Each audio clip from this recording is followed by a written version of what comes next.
Some mornings change everything, though we never see them coming. Daniel Reed was wiping his hands on an old shop rag when the sleek black car rolled to a stop outside his small-town garage, steam rising from under its hood like morning mist off the harbor. The woman who stepped out was Helen Aldridge, the billionaire widow, who'd inherited a tech empire at 32, but standing there in his doorway, she simply looked like a mother who needed help. Her designer clothes couldn't hide the worry in her eyes or the way she glanced protectively toward the back seat, where her 10-year-old son sat quietly. What neither of them knew was that a broken radiator hose would lead to something neither expected, a second chance at the family they'd both lost. But when Helen's powerful in-laws threatened to take away her son unless she marries within their wealthy circle, would a small-town mechanic be enough to fight for love? Before we jump back in, tell us where you're tuning in from. And if this story touches you, make sure you're subscribed, because tomorrow I've saved something extra special for you. The morning mist had barely lifted from Cedar Bay when Daniel Reed pushed open the heavy wooden doors of his garage, breathing in the familiar scent of motor oil and sea salt that had greeted him every day for the past 8 years. The old building sat at the edge of town where the main road curved toward the harbor, its weathered blue paint and hand-lettered sign reading Reed's Auto Repair in faded white letters that Emma had helped him touch up last spring. At 41, Daniel carried himself with the quiet confidence of a man who knew the value of honest work. His hands, permanently stained with the honest dirt of his trade, moved with practiced precision as he arranged his tools for the day ahead. The garage was more than his livelihood. It was his sanctuary, a place where problems had solutions, and broken things could be made whole again. "Morning, Dad," came a soft voice from the small office at the back of the garage. Emma Reed, 8 years old, with her mother's gentle brown eyes and her father's stubborn cowlick, sat at the old oak desk that served as both Daniel's workspace and her homework station. She was carefully arranging colored pencils in a wooden toolbox no bigger than a cigar box, a miniature version of Daniel's own red Craftsman toolbox that he'd made for her 6th birthday. "Good morning, little mechanic," Daniel replied, his voice carrying the warmth that had made him a favorite among the children in town. "What's the project today?" Emma held up a drawing of their small house perched on the hill overlooking the bay. In her careful child's hand, she'd drawn the two of them standing in the front yard, stick figures with disproportionate smiles.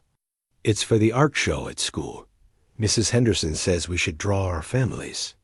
Daniel's chest tightened slightly, as it always did when reminded that their family of 2 felt incomplete to others. Sarah had been gone for 3 years now, taken by cancer when Emma was barely old enough to understand why Mommy wouldn't be coming home anymore. The grief had softened into a gentle ache, but moments like this still caught him off guard. "That's beautiful, sweetheart. Your mother would have loved it." Emma nodded solemnly, then brightened. "Can I help you fix cars today?" "I promise I won't touch anything dangerous." This had become their morning ritual.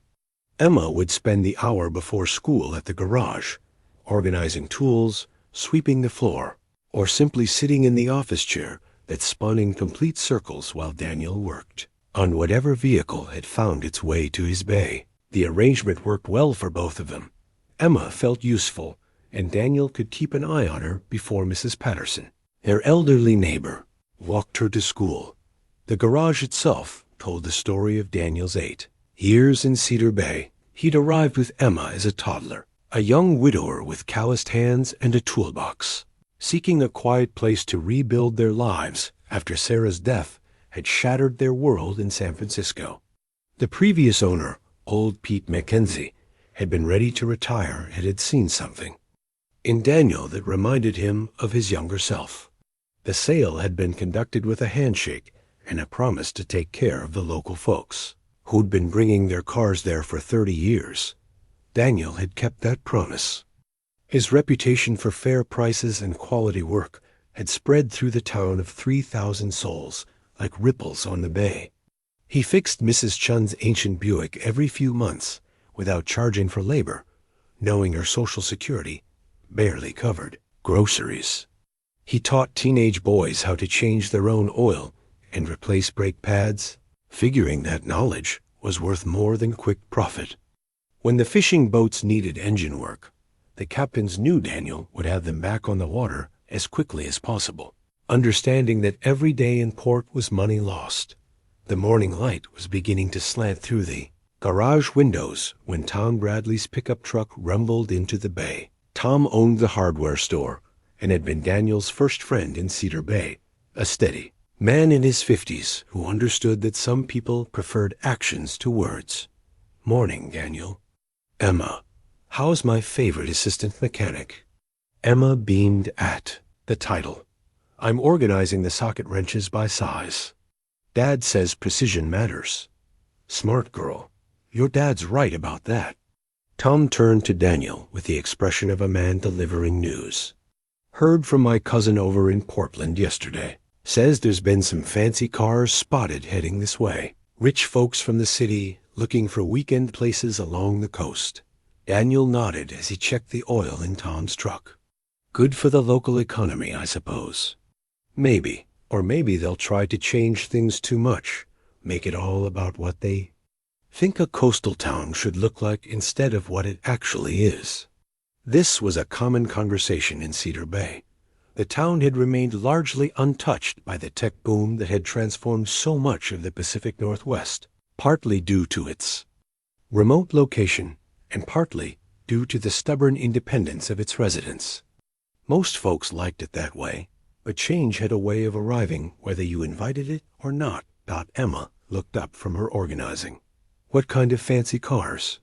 "The kind that cost more than most people's houses," Tom replied with a gentle smile. "But that doesn't make them any different under the hood. Your dad could fix any car that rolls into this garage. Doesn't matter how expensive it is." Daniel appreciated Tom's confidence, though he privately wondered if his small-town garage was equipped for the kind of high-tech vehicles that wealthy city folks drove these days. His diagnostic equipment was reliable, but not exactly cutting-edge, and his parts suppliers were better suited for the practical vehicles that filled Cedar Bay's driveways. After Tom left, Emma helped Daniel organize the shop for the day ahead. She had developed her own system for the smaller tools, arranging them in patterns that made sense to her 8-year-old logic. Daniel had learned not to rearrange her work somehow. Her organization often proved more efficient than his own. "Dad, what was Mom like when she fixed things?" Emma asked suddenly, a question that came up periodically as she tried to piece together memories that were already fading. Sarah hadn't been a mechanic, but she'd had the same methodical approach to problem-solving that Daniel tried to instill in Emma. "Your mother was the best at fixing what really mattered," he said carefully.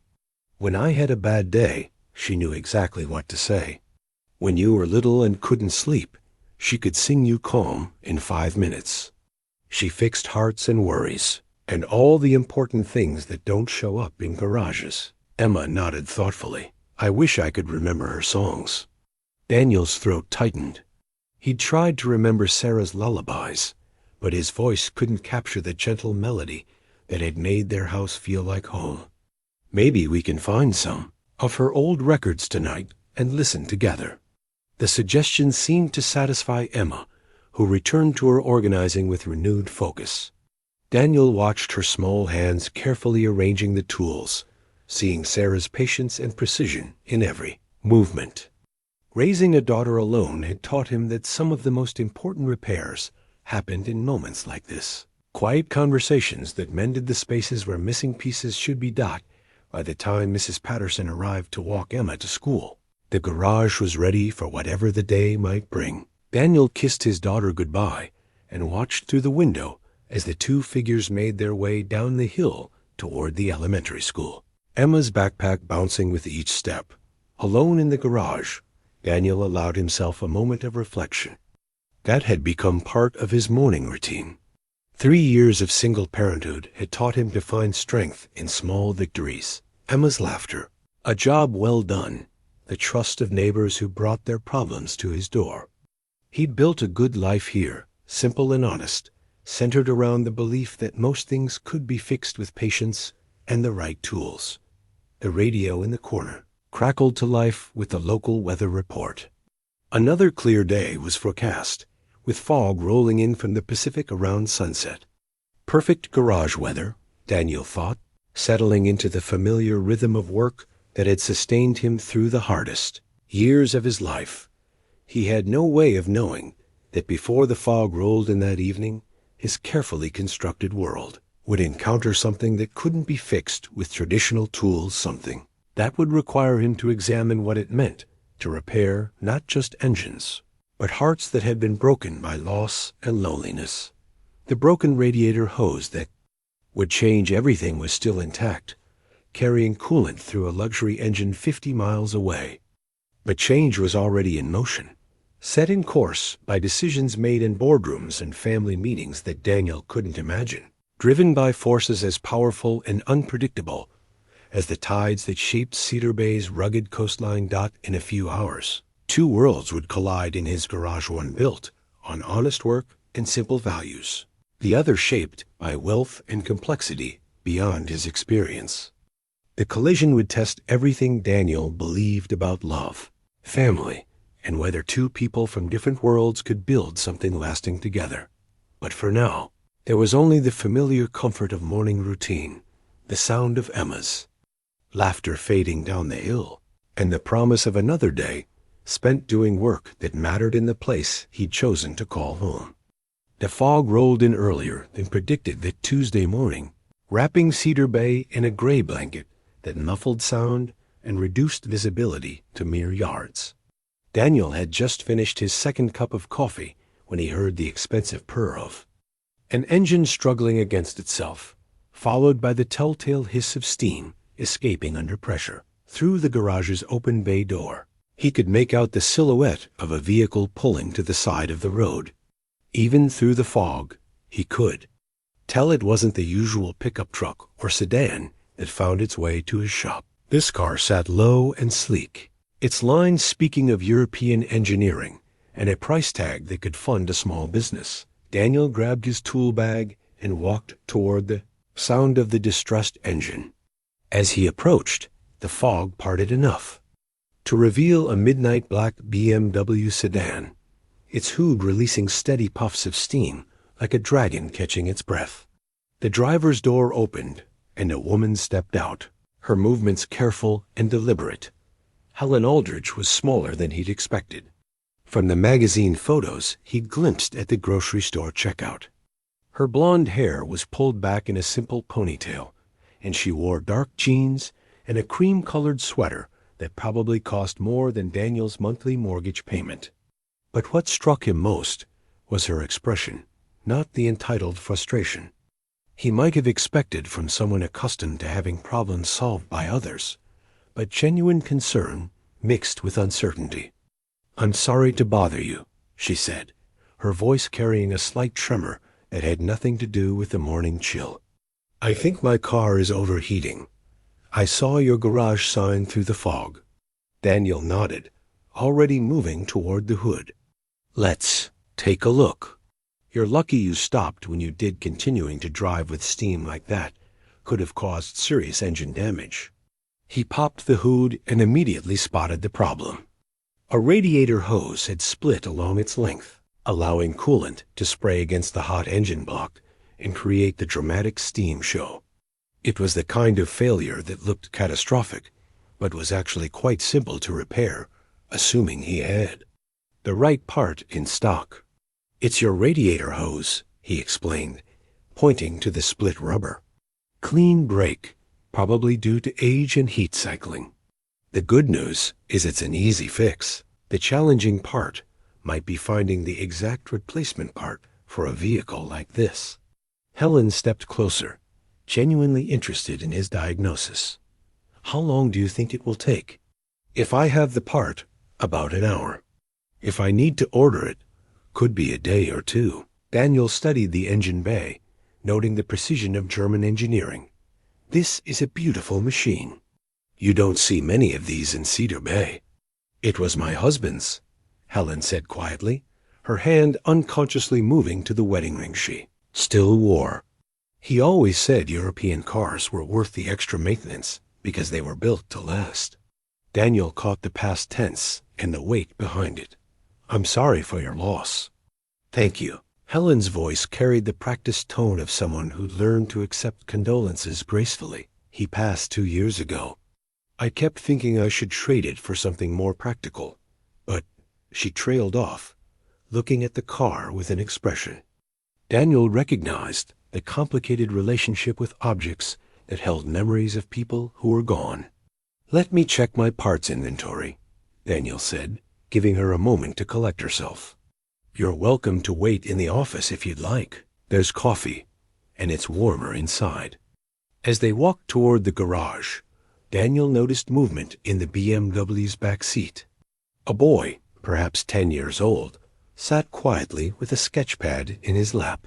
His dark hair and serious expression reminded Daniel of Emma when she was processing something difficult. That's Oliver, Helen said, following his gaze. He's been very patient with all the car trouble lately. Car trouble's been ongoing? Helen's cheeks colored slightly. This is the 3rd time this month something's gone wrong. The dealership in Portland keeps saying they fixed everything, but she gestured helplessly at the steaming engine. Daniel suspected the dealership was either incompetent or taking advantage of a wealthy widow who might not question repeated repairs. Either way, it made him angry on her behalf, though he kept his expression neutral. Sometimes it takes a different set of eyes, he said diplomatically. Let me get you both settled inside while I check on that part. The garage office was small and cluttered in the way of spaces that served multiple purposes.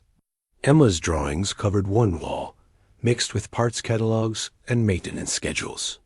Daniel cleared a chair for Helen and offered coffee from the chimney pot that stayed warm all day. This is cozy, Helen said, and Daniel could tell she meant it. Her eyes took in the personal touches.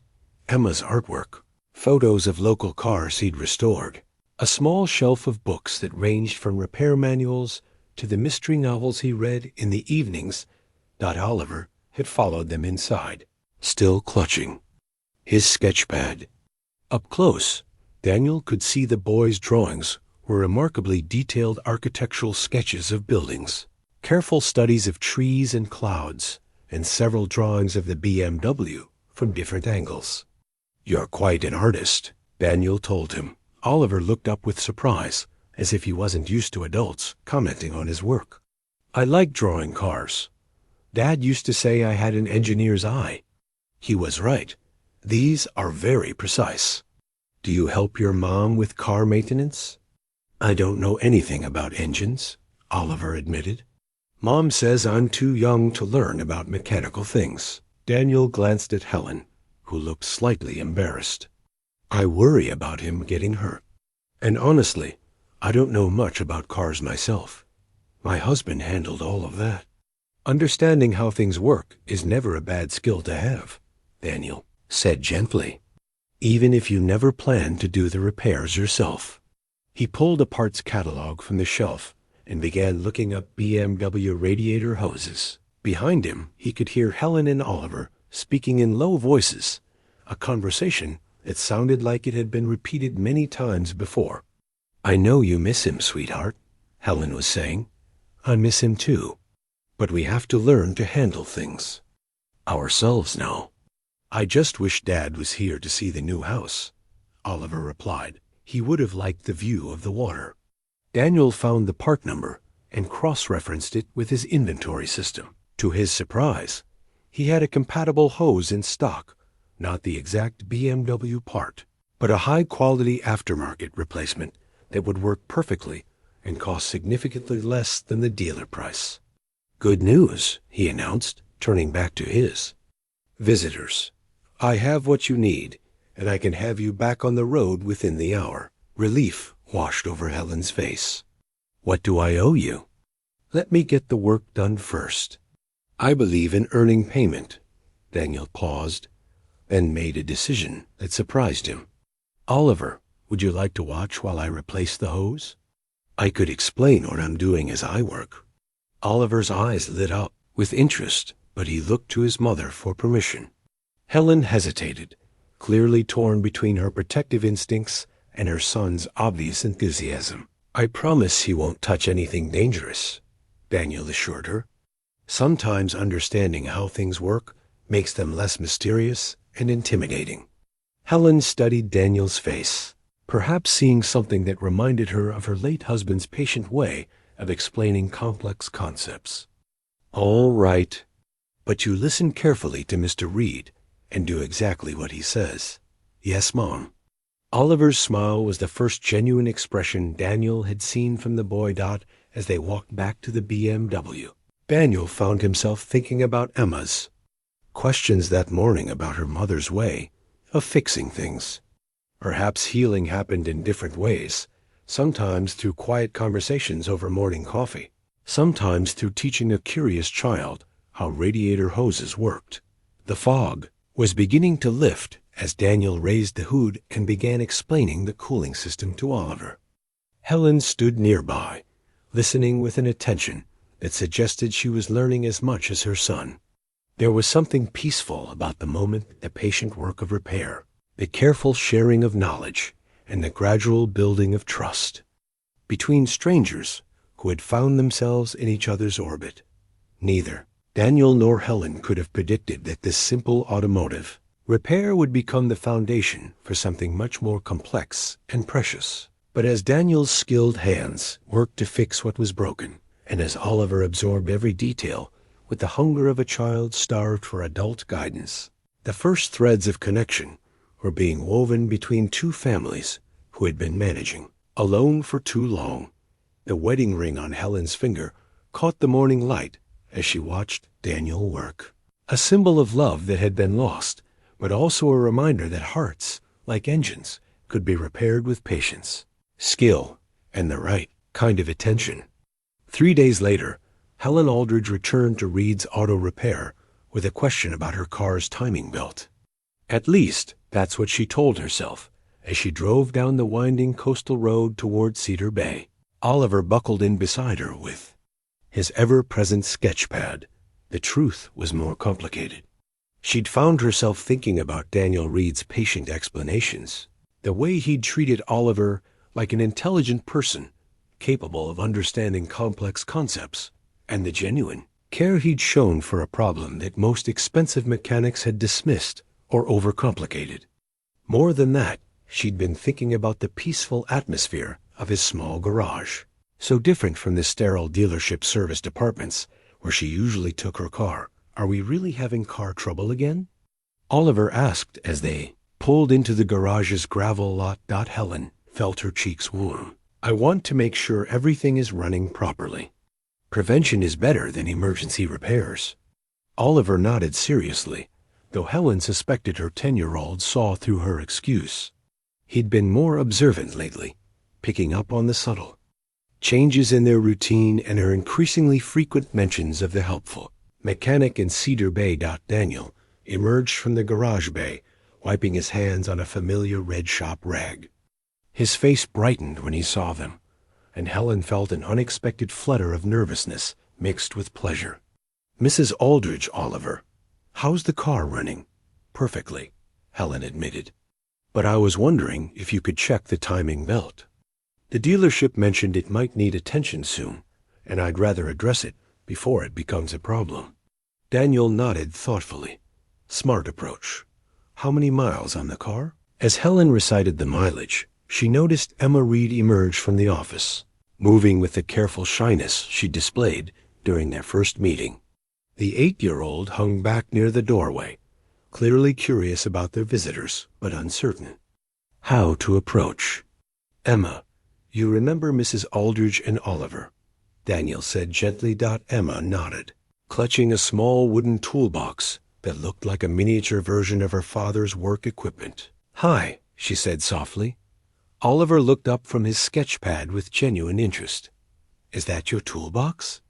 Dad made it for me, Emma replied, her voice gaining confidence. I help organize the small parts, Can I see? Emma approached cautiously, then opened the little box to reveal an array of tiny screwdrivers, small wrenches and various fasteners, all arranged with meticulous care. Oliver leaned forward, studying the organization with the same attention he brought to his drawings. "This is really neat," he said. "Everything has its exact place." "Dad says organization prevents mistakes," Emma explained, warming to her subject. "When you know where everything belongs, you can work faster and safer." Helen watched the interaction with fascination. Oliver had been withdrawn since his father's death, polite but distant with most adults and children. Yet here he was, genuinely engaged with Emma's careful explanations about tool organization and safety procedures. Daniel had popped the hood and was examining the timing belt with a small flashlight. "This looks good for now," he called out, "but you're right to think ahead. In a car this age, the timing belt should be replaced proactively rather than waiting for failure. When would you recommend doing that?" Helen asked, moving closer to look at the engine. "Based on mileage and age, probably within the next 6 months. It's not urgent, but it's good planning." Daniel straightened up, studying her face. "Are you thinking of having the work done here, or taking it back to the dealership?" Helen hesitated.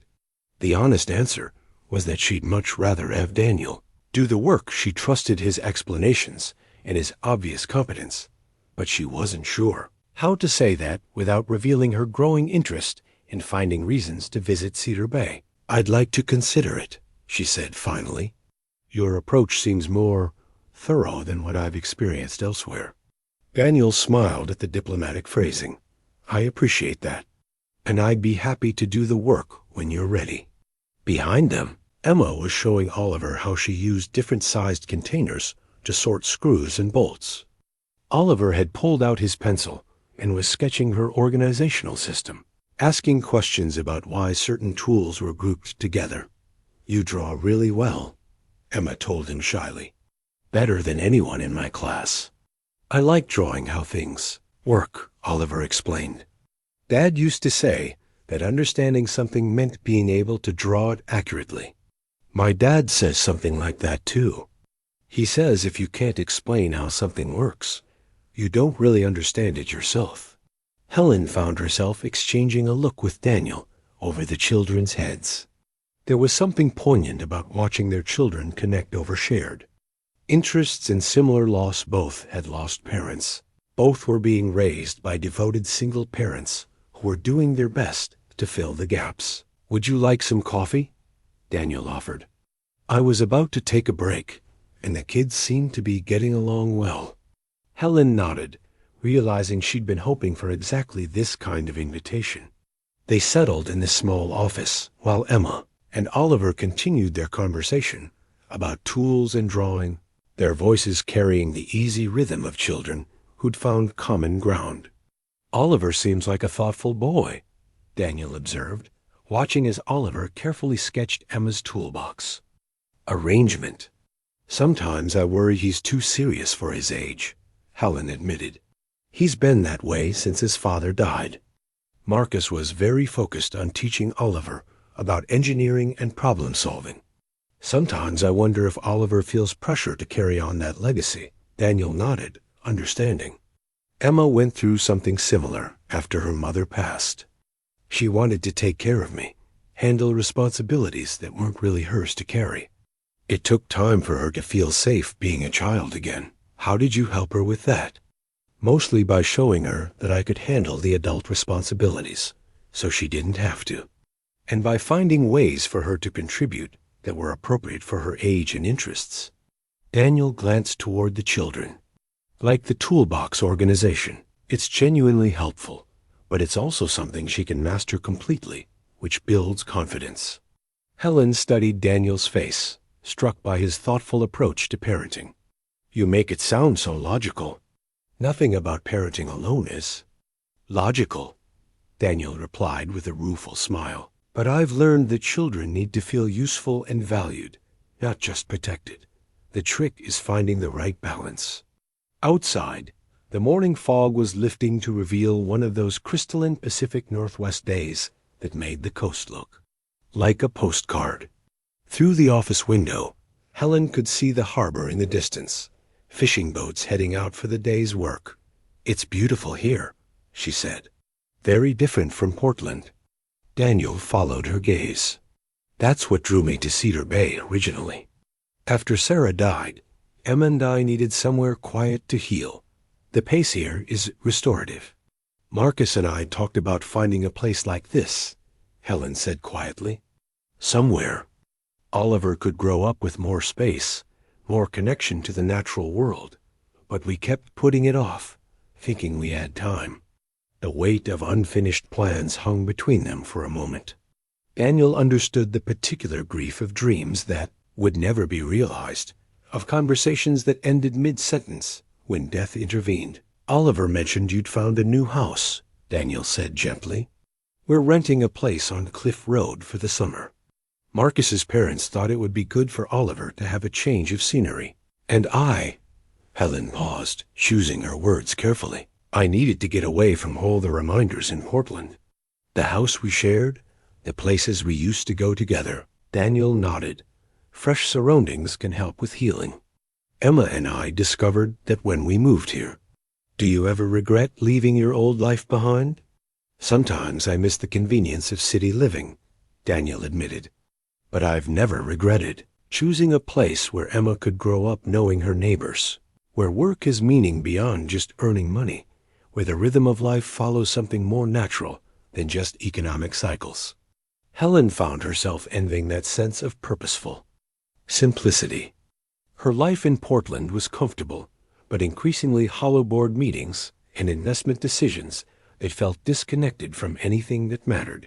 Social obligations that left her feeling more isolated than ever. "Mom, can I show Oliver the tide pools?" Emma's voice interrupted her thoughts. Helen and Daniel looked toward the children, who had apparently finished their tool discussion and moved on to planning adventures. Oliver was looking at his mother with hopeful eyes, the first real enthusiasm she'd seen from him in weeks. "I don't know if we have time today," Helen began, but Daniel interrupted gently. "The tide pools are just a short walk down the hill. If you'd like, I could show you both. I was planning to take Emma down there anyway, after I finish Mrs. Chun's oil change." Helen felt herself wavering between caution and the desire to extend this unexpectedly pleasant morning. "I suppose we could stay a little longer." Oliver's face lit up with genuine joy, and Helen realized how long it had been since she'd seen that expression. The decision made itself. "Wonderful," Daniel said. "Let me just finish up Mrs. Chun's car, and then we can all take a walk." As they waited, Helen found herself relaxing in a way she hadn't experienced in months. The gentle sounds of Daniel working, the children's quiet conversation, the peaceful atmosphere of the garage, it all felt like a glimpse of a life she'd forgotten was possible. For the first time since Marcus's death, she wasn't thinking about the next board meeting or the latest crisis requiring her attention. She was simply present in the moment, watching her son connect with another child and feeling something that might have been the beginning of hope. The tide pools along Cedar Bay's rocky shoreline were at their best during low tide, when the receding water revealed hidden worlds in miniature. Daniel led the small group down a winding path that switchbacked through beach grass and wild roses. Emma skipping ahead with the confidence of someone who'd made this journey countless times. Oliver walked beside his mother, his sketch pad tucked under his arm, and his eyes taking in everything, the way the path curved around massive driftwood, logs bleached white by sun and salt, the sound of waves against rock that grew louder as they descended, the cry of gulls wheeling overhead. "Be careful on the rocks," Daniel called ahead to Emma, who was already approaching the water's edge. "They're slippery this morning." Helen felt a moment of parental anxiety as Oliver hurried to catch up with Emma, but Daniel's calm supervision reassured her. She could see that he was attentive without being overprotective, allowing the children to explore while maintaining awareness of potential dangers. "Look, Oliver." Emma pointed to a large tidal pool trapped between two rocks. "There's a whole family of sea anemones in here." Oliver knelt carefully beside the pool, his artist's eye immediately captivated by the alien beauty of the creatures. Green anemones clung to the rocks like underwater flowers, their tentacles swaying gently in the crystal-clear water. "They look like they're dancing," he said, already reaching for his pencil. "Dad says they're actually animals, even though they look like plants," Emma explained. "They eat small fish and shrimp that get too close to their tentacles." Daniel settled on a nearby rock where he could watch both children while talking with Helen. The morning sun was warm on their faces, and the rhythmic sound of waves created a peaceful backdrop for conversation. "This is wonderful," Helen said, watching Oliver become absorbed in sketching the anemones. "He hasn't been this engaged with anything in months." "Emma was the same way when we first moved here," Daniel replied. "Something about the natural world seems to help children process grief. Maybe because it follows its own rhythms, independent of human loss." Helen nodded, understanding exactly what he meant. The tidal pools operated according to ancient patterns of ebb and flow, completely separate from the human traumas of love and loss that felt so overwhelming when you were in the middle of them. "Can I touch one?" Oliver asked, his hand hovering over the water. "Very gently," Daniel instructed, moving closer. "Just one finger, and move slowly so you don't startle them." Oliver's face lit up with wonder as an anemone's tentacles curled around his fingertip. "It feels like velvet," he reported to Emma, who nodded knowingly. "I was scared the first time," Emma admitted, "but Dad showed me they won't hurt you if you're gentle." Helen watched this interaction with growing appreciation for Daniel's teaching style.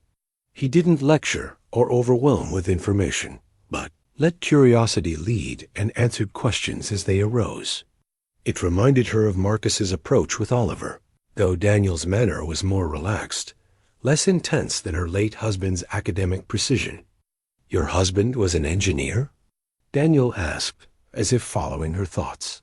"Software engineering, mostly. But he loved all kinds of problem-solving." He would have enjoyed watching Oliver discover these tide pools. Helen's voice carried only the gentlest sadness now, not the sharp grief that had characterized her earlier mentions of Marcus.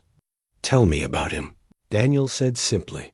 The invitation surprised Helen. Most people either avoided the subject of her late husband entirely or asked probing questions about her grief and recovery. Daniel's straightforward request felt different, interested, but not intrusive. "Marcus was brilliant," she began, settling more comfortably on the rock. "He could see patterns and solutions that escaped everyone else. But he was also kind, which isn't always true of very intelligent people. He never made anyone feel stupid for not understanding something immediately." "How did you meet?" "College. I was studying business. He was in computer science. We met in a philosophy class, both of us taking it as an elective, thinking it would be easy." Helen smiled at the memory. "We ended up as study partners, then debate partners, then eventually life partners." Daniel listened without trying to fill the comfortable silences, a quality Helen had rarely encountered. Most people seemed uncomfortable with pauses in conversation, rushing to fill them with words that added nothing. "What about you and Emma's mother?" Helen asked. "Sarah was a teacher," Daniel said, his voice carrying its own gentle sadness. "Elementary school. She had this gift for seeing what each child needed and finding ways to help them succeed. Emma gets her patience and empathy from her mother." "And her mechanical aptitude from you?" "Maybe, though Sarah was pretty handy herself. She could fix anything in her house, leaky faucets, stuck windows, cranky appliances. She said mechanical problems were just puzzles waiting for the right solution." Helen found herself thinking about her own helplessness with practical matters. Marcus had handled everything mechanical or technical in their household, and since his death, she'd been dependent on service professionals for even minor problems, I wish I had those skills, she admitted. I feel rather useless when something breaks down. It's never too late to learn, Daniel said. Basic mechanical knowledge is like basic cooking. Once you understand a few fundamental principles, you can tackle most common problems. Their conversation was interrupted by excited voices from the tide pools. Emma and Oliver had discovered a small crab and were debating the best way to observe it without disturbing its environment. Oliver was sketching rapidly, while Emma provided commentary about crab behavior based on her extensive tide pool experience. They make a good team, Helen observed. They do. Emma doesn't have many friends her age in town. Most of the families here have teenagers or much younger children. It's nice to see her with someone who shares her curiosity about how things work. Helen watched the children collaborate on their crab observation, struck by how naturally they worked together despite their different personalities. Emma was more outgoing, while Oliver was more contemplative, but they seemed to complement each other well. Oliver's been lonely too, she said. His school friends in Portland, well, they don't really understand what he's going through. Children that age don't know how to handle grief. Neither do most adults, Daniel pointed out gently. They sat in comfortable silence for a while, watching the children explore and listening to the steady rhythm of waves against rock. Helen pulled her phone from her pocket to check the time, then realized she didn't want to think about schedules or obligations. This moment felt too precious to interrupt with practical concerns. I should probably head back soon, she said reluctantly. I have a conference call this afternoon. Of course, though you're both welcome to visit the garage any time. Emma enjoys having someone to share her projects with. Helen heard the invitation for what it was, genuine but careful, leaving her room to decline without awkwardness. She appreciated his thoughtfulness, even as she found herself hoping for more opportunities to spend time in the peaceful world he and Emma had created. Oliver, we need to start heading back, she called. Can I finish this drawing first? Oliver asked, his pencil moving quickly across the page. Take your time, Daniel said. Art shouldn't be rushed.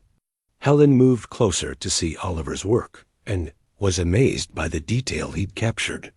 The anemones looked alive on the page, their tentacles rendered with careful attention to their flowing movement. In the corner of the sketch, he'd drawn Emma's face as she peered into the pool, capturing her expression of patient observation. This is beautiful, sweetheart, Helen told him. Can I show it to Dad when we get home? Oliver asked, then caught himself. I forgot for a minute. Helen's heart clenched at the unconscious slip, but Daniel spoke before she could find words.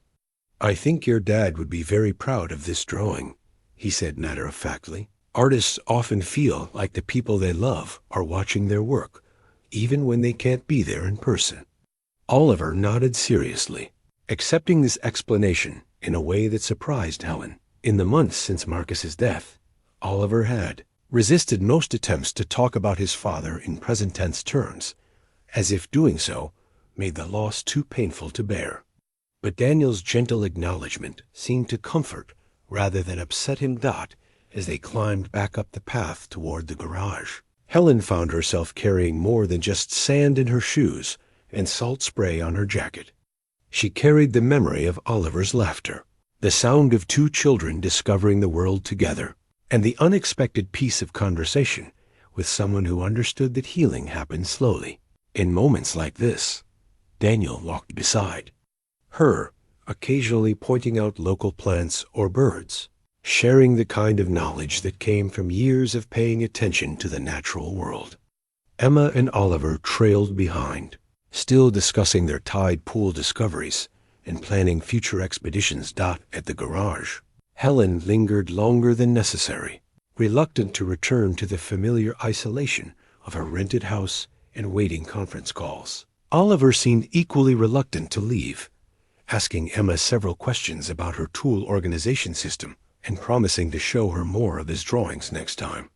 Next time, Helen realized she was already planning to return, already looking. Forward to another morning in this place where her son smiled and she remembered what it felt like to have unhurried conversations with another adult who understood the complexities of single parenthood. As they drove away, Oliver waved goodbye through the rear window until the garage disappeared around a curve in the road. Helen caught his eye in the rearview mirror and saw something she hadn't seen since before Marcus's death: anticipation for the future, the kind that came from having something to look forward to. For the first time in 2 years, Helen allowed herself to wonder if healing might be possible, not just for Oliver, but for herself as well. The pattern began naturally, without formal arrangement or conscious decision. Helen found herself driving to Cedar Bay twice each week, sometimes with legitimate car concerns, sometimes with questions that could have been answered over the phone, and sometimes simply because Oliver asked if they could visit Emma and Mr. Reed. By the end of June, Daniel had replaced Helen's timing belt, updated her brake pads, and performed a comprehensive maintenance check that revealed the Portland dealership had been either incompetent or deliberately misleading about several issues. More importantly, he'd begun teaching Oliver basic automotive principles with the same patient attention he showed Emma. The children had established their own routine during these visits. Emma would demonstrate her latest organizational innovations, while Oliver sketched her systems and asked detailed questions about function and efficiency. Then they would collaborate on small projects, sorting hardware, cleaning tools, or helping Daniel with simple tasks that required careful attention. But no actual expertise. Helen found these mornings increasingly precious. She would sit in the office with her laptop, handling business calls and emails, while half listening to the gentle instruction happening in the garage bay. The familiar sounds of work tools clicking, Daniel's patient explanations, the children's questions and discoveries, created a peaceful backdrop that made even the most stressful conference calls feel manageable. "Your fuel injection system is running beautifully now," Daniel announced as he lowered the BMW's hood after Oliver's latest lesson. "Whatever was causing the rough idle has been completely resolved." "Thank you," Helen said, closing her laptop. "I can't tell you how much I appreciate having a mechanic I actually trust." The comment held more weight than simple gratitude for automotive service. Over the past month, Helen had found herself relying on Daniel's judgment about more than just car repairs. He had an uncomplicated way of analyzing problems and proposing solutions that she'd come to value in all areas of her life. Oliver appeared at her elbow, as had become his habit when it was time to leave. "Mom, can I ask you something?" "Of course." "Mr. Reed was telling me about the classic car show in Newport next weekend. Could we maybe go? Emma's going with her dad, and I've never seen old cars up close."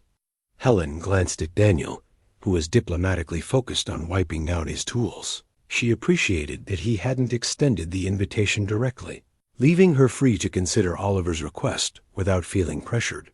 "I don't know anything about classic cars," she said. "You don't need to," Emma interjected with 8-year-old confidence. "Dad knows everything about them, and he explains things really well. Plus, there's usually good food at car shows." Helen found herself smiling at Emma's practical endorsement. "When you put it that way, how can I refuse?" Daniel looked up with surprise and pleasure. "Are you sure? It's a full day, and car shows can be overwhelming if you're not interested in automotive history." "I think I'd enjoy learning something new," Helen said, realizing as she spoke that it was true. "And Oliver's been so engaged with everything. You've taught him about mechanics. This seems like a natural next step." The arrangement was made with the careful casualness that had characterized all their interactions: interested but not presumptuous, hopeful but not demanding. They would meet at the garage Saturday morning and drive to Newport together, Daniel and Emma in his pickup truck, Helen and Oliver following in the BMW. That evening, as Helen prepared dinner in the kitchen of their rented house, Oliver worked on a detailed drawing at the dining room table. She glanced over his shoulder and was startled to see that he'd drawn the four of them standing beside Daniel's truck, all smiling in the way people did in family photographs. "That's a nice picture," she said carefully. "It's how I think Saturday will look," Oliver explained. "Dad always said if you could visualize something clearly, you had a better chance of making it happen." Helen felt her chest tighten with the complicated emotions that accompanied her son's mentions of his father.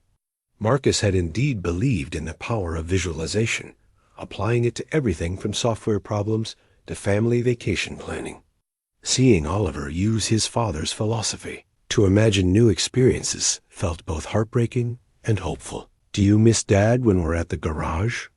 she asked gently. Oliver considered the question seriously. "I miss him everywhere. But at the garage, I feel like he would approve of what I'm learning. Mr. Reed teaches me things the way Dad did like. I'm smart enough to understand, but patient when I don't get it right away." Helen nodded, understanding.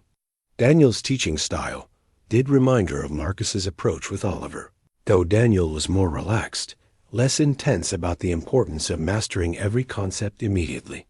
"What do you think Dad would say about Mr. Reed?" she asked.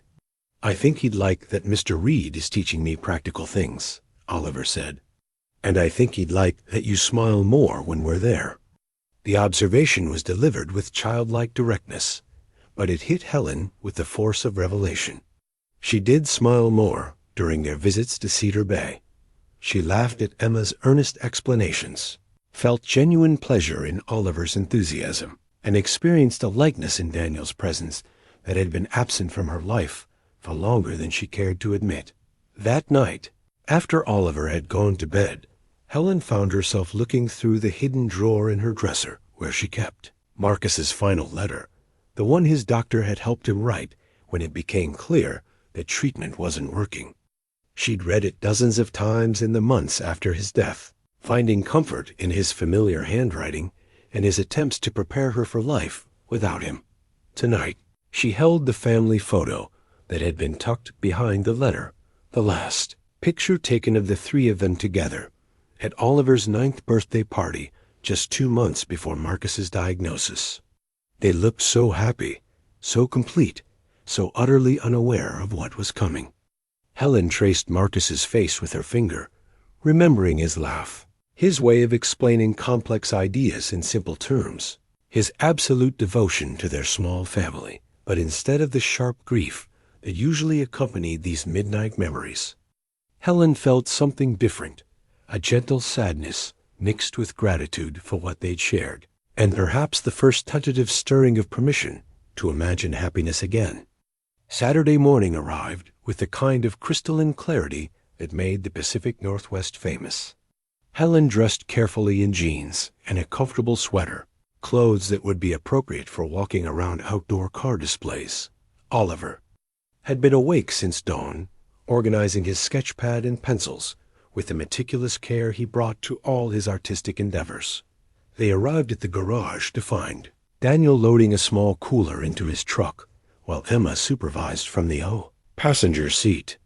The morning light caught the auburn highlights in Emma's hair as she waved enthusiastically at their arrival. "Perfect timing," Daniel called out. "I was just explaining to Emma that car shows require proper provisions, sandwiches, water, and patience for long walks between displays." "I made extra sandwiches," Emma announced proudly.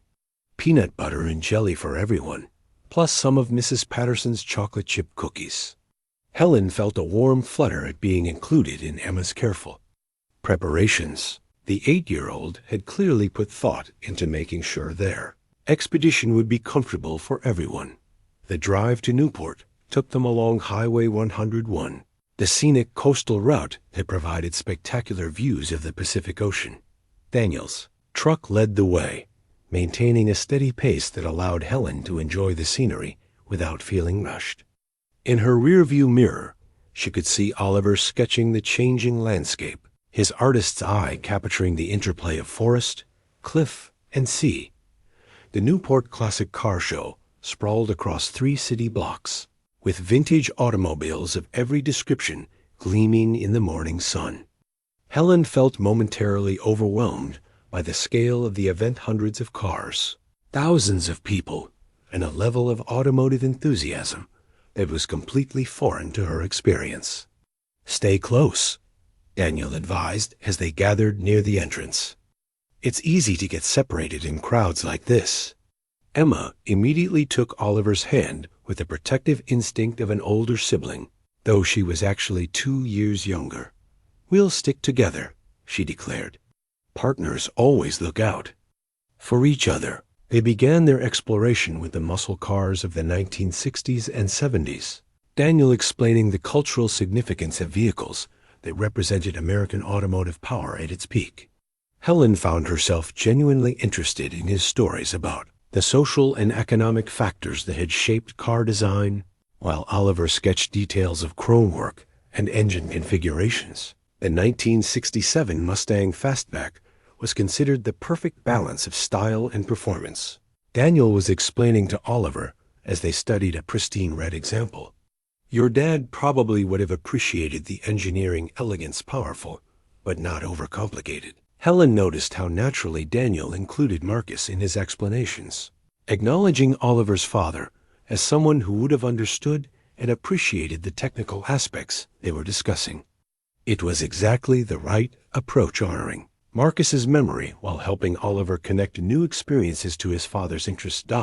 As they moved through the displays, Helen found herself relaxing into the rhythm of the day. The conversations flowing around them were passionate but friendly, filled with technical details and personal stories about restoration projects and automotive memories. There was something appealing about this community of people who shared knowledge freely and took obvious pleasure in each other's enthusiasm. "Mom, look at this one," Oliver called from beside a gleaming 1955 Chevrolet Bel Air. "The owner says it took him 12 years to restore it completely." Helen joined the conversation with the car's owner, an elderly man named Frank who'd been working on classic cars for 40 years. His eyes lit up when he learned that Oliver was interested in drawing automotive details, and he spent 20 minutes explaining the intricacies of chrome bumper restoration, while Oliver sketched furiously. "Your boy has a real eye for detail," Frank told Helen. "Takes patience to capture mechanical complexity in a drawing." "His father was an engineer," Helen replied. "Oliver seems to have inherited his analytical way of seeing things." "Good foundation for understanding how things work," Frank nodded approvingly. "World needs more young people who appreciate quality craftsmanship." As the conversation continued, Helen became aware of Daniel watching her with an expression she couldn't quite interpret. When their eyes met, he smiled and looked away, but not before she caught something that might have been admiration in his gaze. The afternoon progressed with easy companionship as they explored different sections of the show. Emma proved to be an excellent guide, remembering details from previous car shows and pointing out particularly interesting examples. Oliver's sketch pad filled with drawings of everything from Art Deco hood ornaments to modern engine modifications. During lunch at a picnic table overlooking the harbor, Helen found herself laughing at Emma's earnest critique of a poorly restored interior, while Oliver nodded seriously at her observations about color coordination and attention to detail. "Emma has strong opinions about automotive aesthetics," Daniel explained with paternal pride. "Someone has to maintain standards," Emma replied with 8-year-old dignity, causing both adults to burst into laughter. It was a perfect moment, the kind of family interaction that felt natural and right, as if they'd been sharing Saturday adventures for years instead of exploring this tentative friendship for just a few weeks. Helen caught herself thinking how Marcus would have enjoyed Emma's seriousness and Oliver's artistic focus, how he would have appreciated Daniel's patient teaching and genuine interest in their son's development. But for the first time since Marcus's death, imagining his presence didn't make her feel guilty about enjoying herself. Instead, it felt like a gentle blessing, as if he would approve of the healing that was slowly, carefully taking place in the warm afternoon sunshine of a classic car show where 4 people were discovering they might become something more than friends. The phone call came on a Tuesday morning in early July, while Helen was reviewing quarterly reports in the garage office. Oliver and Emma were in the bay with Daniel, learning about brake systems, their voices mixing with the familiar sounds of tools and instruction that had become the soundtrack to Helen's most peaceful hours. "Helen, darling, we need to talk." The voice of Constance Aldridge, Marcus's mother, carried its usual blend of affection and authority that had always made Helen feel slightly off balance. "Of course, Constance. How are you and William?" "We're well, though concerned about you and Oliver. We've been hearing some rather interesting reports about your summer activities." Helen felt her stomach tighten. The Aldridges had extensive social connections throughout Oregon, and Cedar Bay was small enough that news traveled quickly. She should have anticipated that their frequent visits to the garage would eventually reach Portland's social circles. "What kind of reports?" "That you've been spending considerable time with some local mechanic."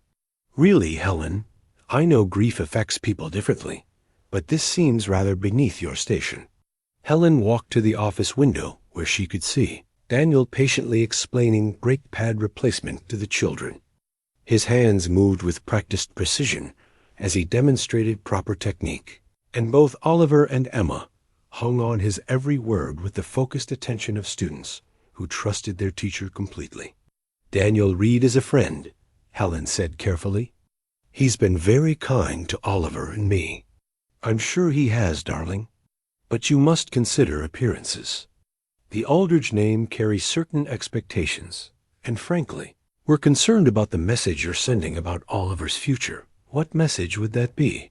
Constance's voice took on the patient tone she used when explaining something she considered obvious: that it's acceptable for him to associate with people so far beneath his social class. Marcus worked very hard to build the foundation for Oliver's inheritance. We can't have him thinking that mixing with working-class people is appropriate for someone in his position. Helen felt anger flare in her chest, sharp and protective. "Daniel Reed is one of the finest men I've ever met. He's teaching Oliver valuable skills and treating him with more respect than most of the people in our social circle ever have. Be that as it may, we feel it's time for you to return to Portland and resume your proper responsibilities. Oliver needs to be around appropriate influences if he's going to take his place in society." The conversation continued for several more minutes, with Constance applying the subtle pressure that the Aldridge family had perfected over generations of social prominence. By the time Helen hung up, her hands were shaking and her chest felt tight with an anxiety she hadn't experienced since the first months after Marcus's death. Through the window, she watched Daniel show Oliver how to check brake fluid levels, while Emma organized the tools they'd been using. The scene looked so normal, so peaceful, that it felt surreal to have just been told that this friendship was somehow inappropriate or harmful to Oliver's development. "Everything all right?" Daniel appeared in the office doorway, his face creased with concern. "Family politics," Helen said, attempting a smile that didn't quite work. "Nothing that can't be handled." But Daniel had spent enough time with her to recognize the signs of distress that she tried to hide.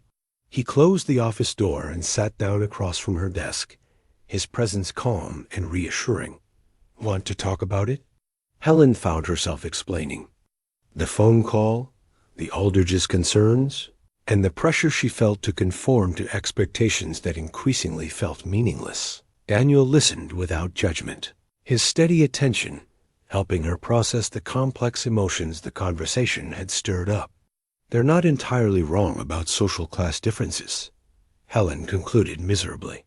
"Oliver will inherit significant wealth and responsibility. Maybe I am being selfish, letting him get attached to a life he can't really have." Daniel was quiet for a long moment, considering his words carefully. "What kind of life do you think Oliver should have?" "I don't know anymore. Marcus and I never really discussed the specifics of how to raise a child of privilege. We just assumed we'd figure it out as we went along." What would Marcus think about Oliver learning practical skills? About him having friends who treat him as a person rather than an inheritance? Helen thought about her late husband's values, his belief in education and character development over social status. Marcus grew up wealthy, but his parents made sure he understood the value of work and competence. He would have loved watching Oliver learn about engines and problem solving. Then maybe the question isn't whether Oliver should be associating with working-class people, but whether he's learning things that will make him a better person, regardless of his economic circumstances. The Aldridges wouldn't see it that way. No, probably not. But Oliver isn't growing up to be a 19th century aristocrat. He's growing up to be a 21st century man who'll need to understand how the world actually works, not just how it looks from the top. Helen appreciated Daniel's perspective, but the phone call had stirred up doubts that went beyond Oliver's education. She thought about the growing feelings she'd been developing for Daniel, the way she looked forward to their conversations, and the peace she felt in his presence. Was she being fair to either of them by allowing this connection to deepen when their worlds were so different? It's not just about Oliver, she admitted quietly. They're also concerned about me, about the choices I'm making. Daniel's expression grew more serious. What choices are those? Helen felt heat rise in her cheeks. They'd been so careful to maintain appropriate boundaries, never acknowledging the attraction that had been growing between them. But the question hung in the air like a challenge. Spending time with you. Enjoying your company. Feeling, she trailed off, unable to finish the sentence. Feeling what, Helen? Like I'm alive again. Like there might be possibilities I hadn't considered. The admission came out in a rush, followed immediately by regret. I'm sorry. I shouldn't have said that. Why not? Because it's complicated.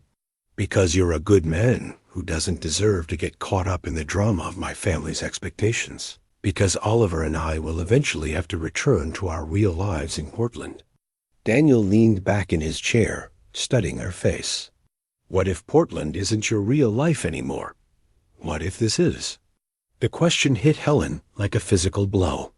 She'd been thinking of their summer in Cedar Bay as an interlude, a healing retreat, before returning to the responsibilities and expectations that defined her identity. But sitting in the peaceful office, listening to Oliver's laughter from the garage bay, she realized that the life she'd built here felt more authentic than anything she'd experienced since Marcus's death.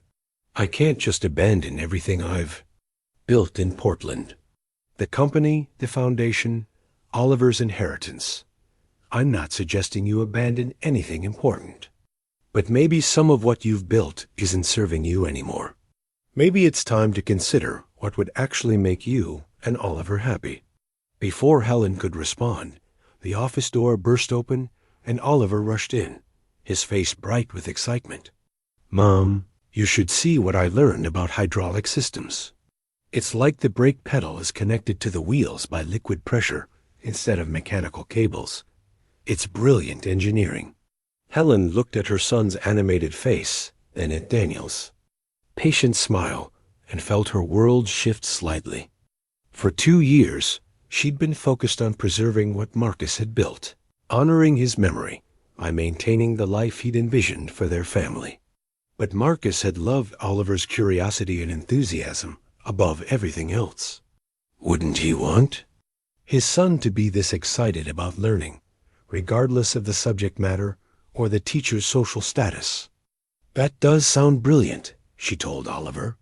Can you show me how it works? As Oliver led her to the garage bay for an impromptu lesson in automotive hydraulics, Helen caught Daniel's eye over her son's head. He nodded slightly, understanding, passing between them like a promise that some conversations weren't finished, just postponed until they could be had without 8-year-old audiences.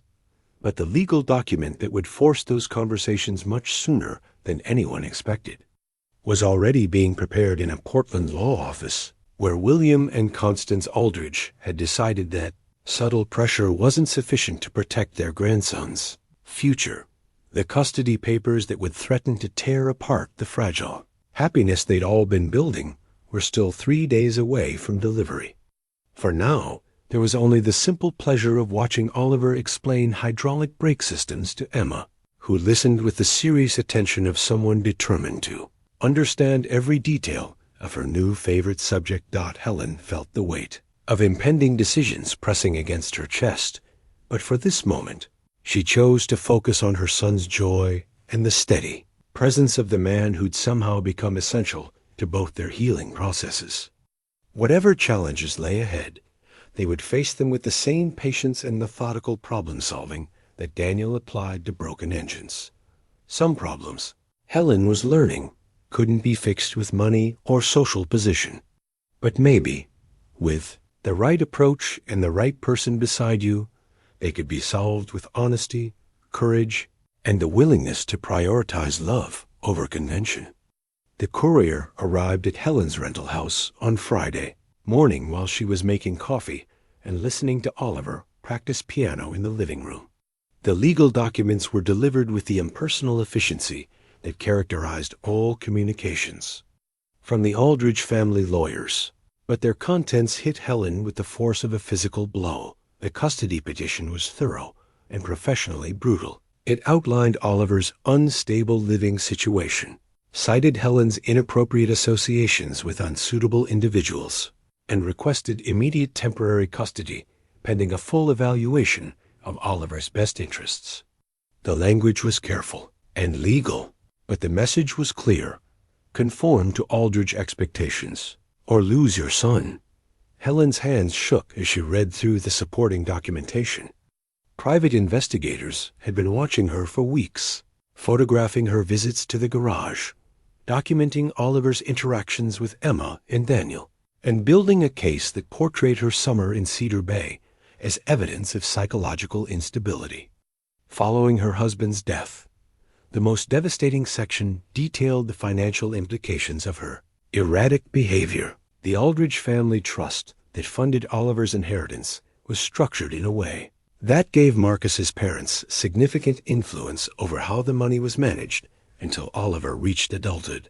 If they could prove Helen was an unfit guardian, they would gain control not just of Oliver, but of the substantial assets that would determine his future.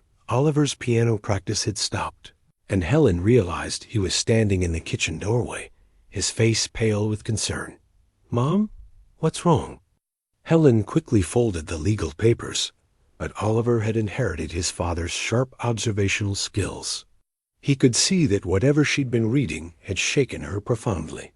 "It's just some business documents, sweetheart. Nothing for you to worry about." But Oliver's expression suggested he wasn't buying her reassurance. At 10 years old, he'd already learned that adults said, "nothing to worry about," when there was actually quite a lot to worry about. "Does it have something to do with Grandma and Grandpa Aldridge?" Helen's attempt at a casual, "What makes you think that?" died when she saw Oliver's knowing look. He'd overheard enough phone conversations and picked up enough contextual clues to understand that his paternal grandparents had strong opinions about their summer in Cedar Bay. "They don't like that we're friends with Mr. Reed and Emma, do they?" The direct question forced Helen to confront how much of the adult drama Oliver had already absorbed. She sat down at the kitchen table and pulled him into the chair beside her, deciding that some version of the truth was better than protective lies that would eventually be exposed. "Your grandparents are concerned that I'm not making good decisions about your future," she said carefully. "They think I should be focusing more on preparing you for the responsibilities you'll inherit from your father." "What kind of responsibilities?" "The company, the foundation, the money your father left for your education and future. They're worried that spending time here is distracting us from what's really important." Oliver considered this seriously.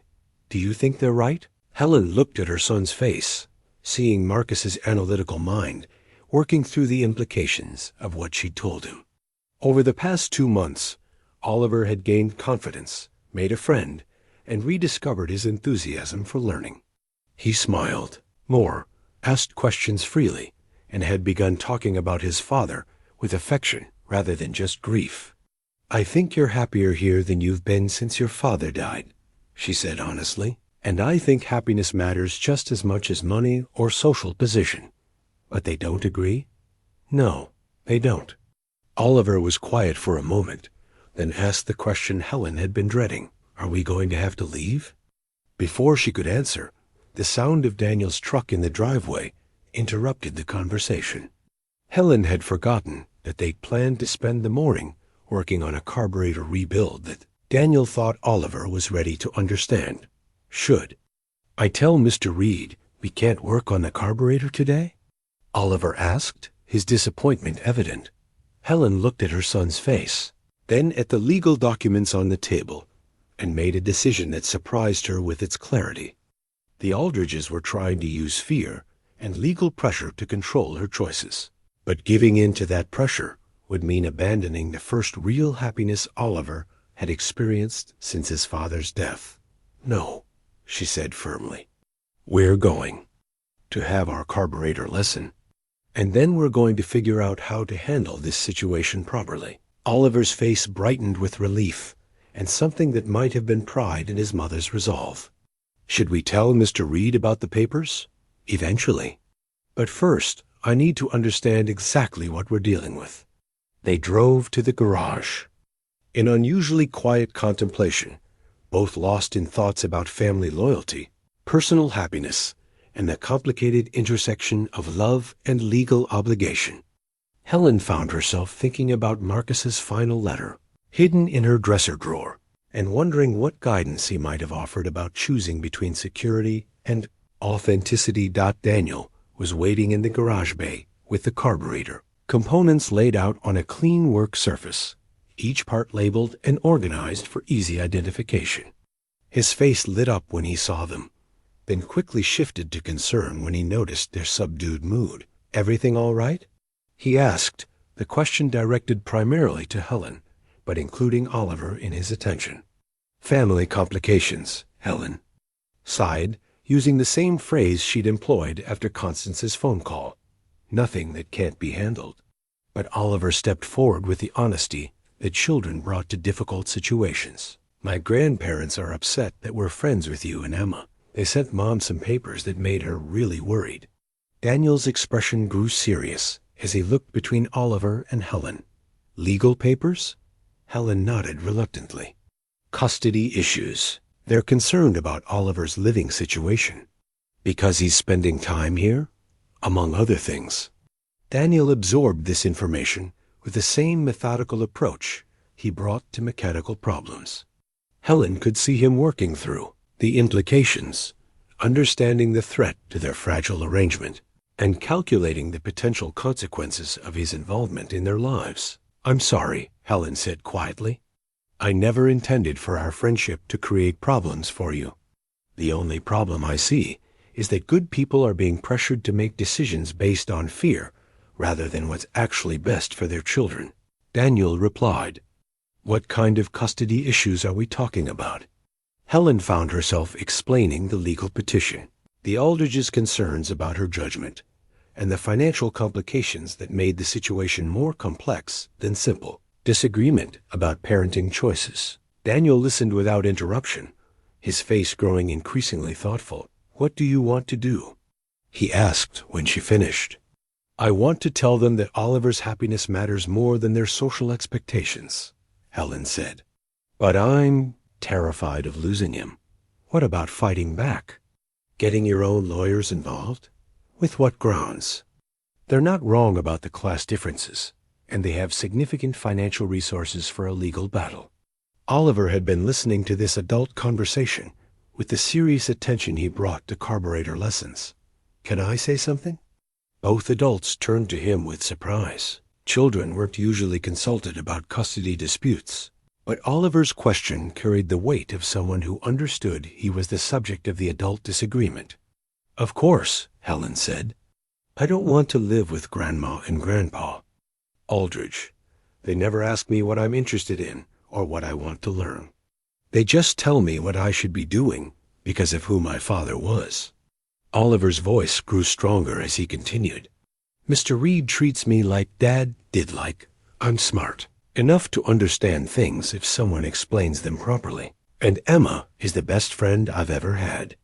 I don't want to give that up just because Grandma and Grandpa think it's not fancy enough. Helen felt tears prick her eyes at Oliver's articulate defense of their new life. But it was Daniel's response that surprised her most. Oliver, what would you think if your mom and I got married? The question hung in the air like a challenge to everything Helen thought she understood about their relationship. She stared at Daniel in shock, while Oliver's face lit up with an expression of pure joy. Really? You would do that?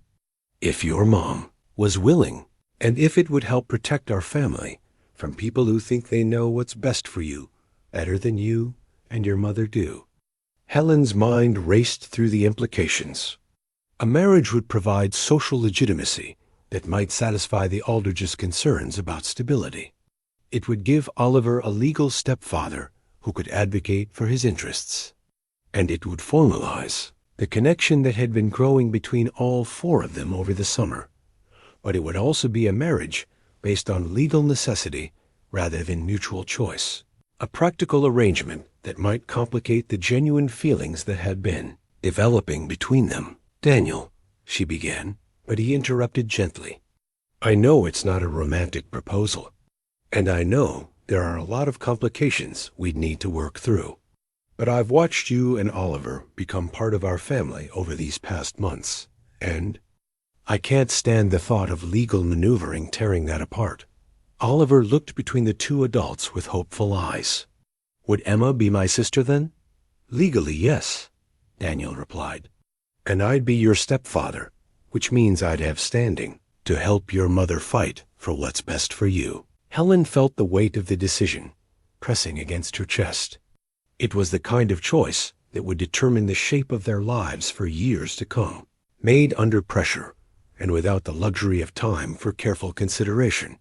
But as she looked at Oliver's eager face and Daniel's steady expression of support, she realized that some decisions were less complicated than they appeared. The legal marriage might be motivated by necessity, but the love that would make it work was already present, growing quietly in shared mornings and patient conversations, and the gradual healing of hearts that had been broken by loss.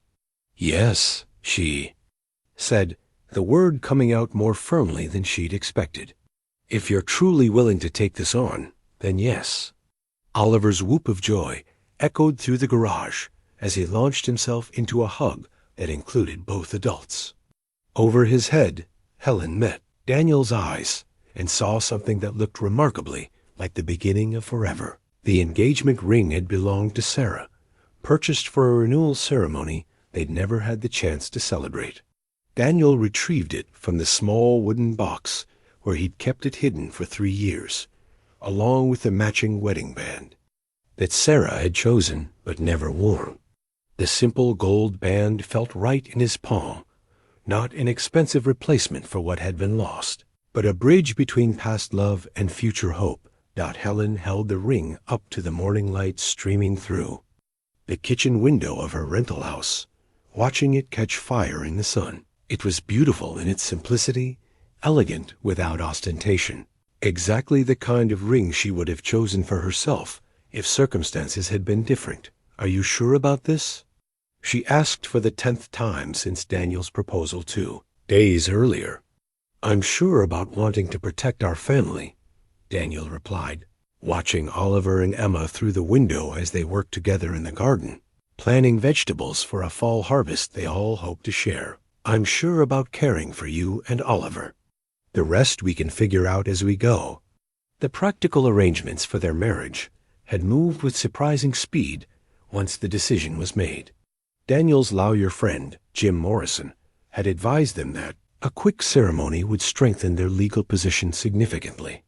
Helen's Portland attorney had been less optimistic, but agreed that marriage would complicate any custody challenge the Aldridges might pursue. The hardest conversation had been with Emma, who'd listened with 8-year-old seriousness as Daniel explained that he and Helen were going to get married so that Oliver could stay in Cedar Bay and they could all be a family together. Will you still be my dad? Emma had asked, her voice small with worry. Always and forever, Daniel had assured her. And now Oliver will be your brother, and Helen will be your stepmother. Our family is just getting bigger, not changing.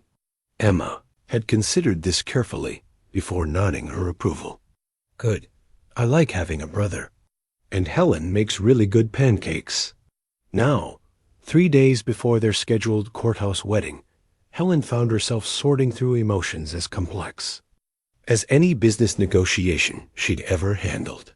The practical benefits of marriage were clear legal protection for Oliver, social legitimacy that might appease the Aldridges, and the formalization of bonds that had already formed between their families. But the personal implications felt simultaneously thrilling and terrifying. What if this changes everything between us? She voiced the fear that had been keeping her awake at night. Daniel set down his coffee cup and moved to stand beside her at the window. What if it doesn't change anything important? What if we're just putting legal language around something that already exists?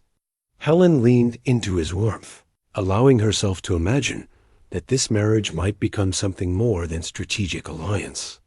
Over the past weeks, she'd caught herself studying Daniel's profile when he was focused on explaining engine components to Oliver, or feeling a flutter of anticipation when she heard his truck in the driveway. The attraction was real, even if its timing was complicated. The children seem excited, she observed, watching Oliver show Emma how to space seeds properly in their improvised garden rows. They've been planning this wedding more enthusiastically than we have, Daniel agreed. Emma asked if she could wear her church dress, and Oliver wants to carry the rings. The thought of their children participating in the ceremony made it feel more real and more right. This wasn't just about legal strategy or adult convenience. It was about creating a framework for the family bonds that had been growing naturally all summer. Helen's phone buzzed with a text from Constance Aldridge. Darling, we need to discuss Oliver's school enrollment for fall.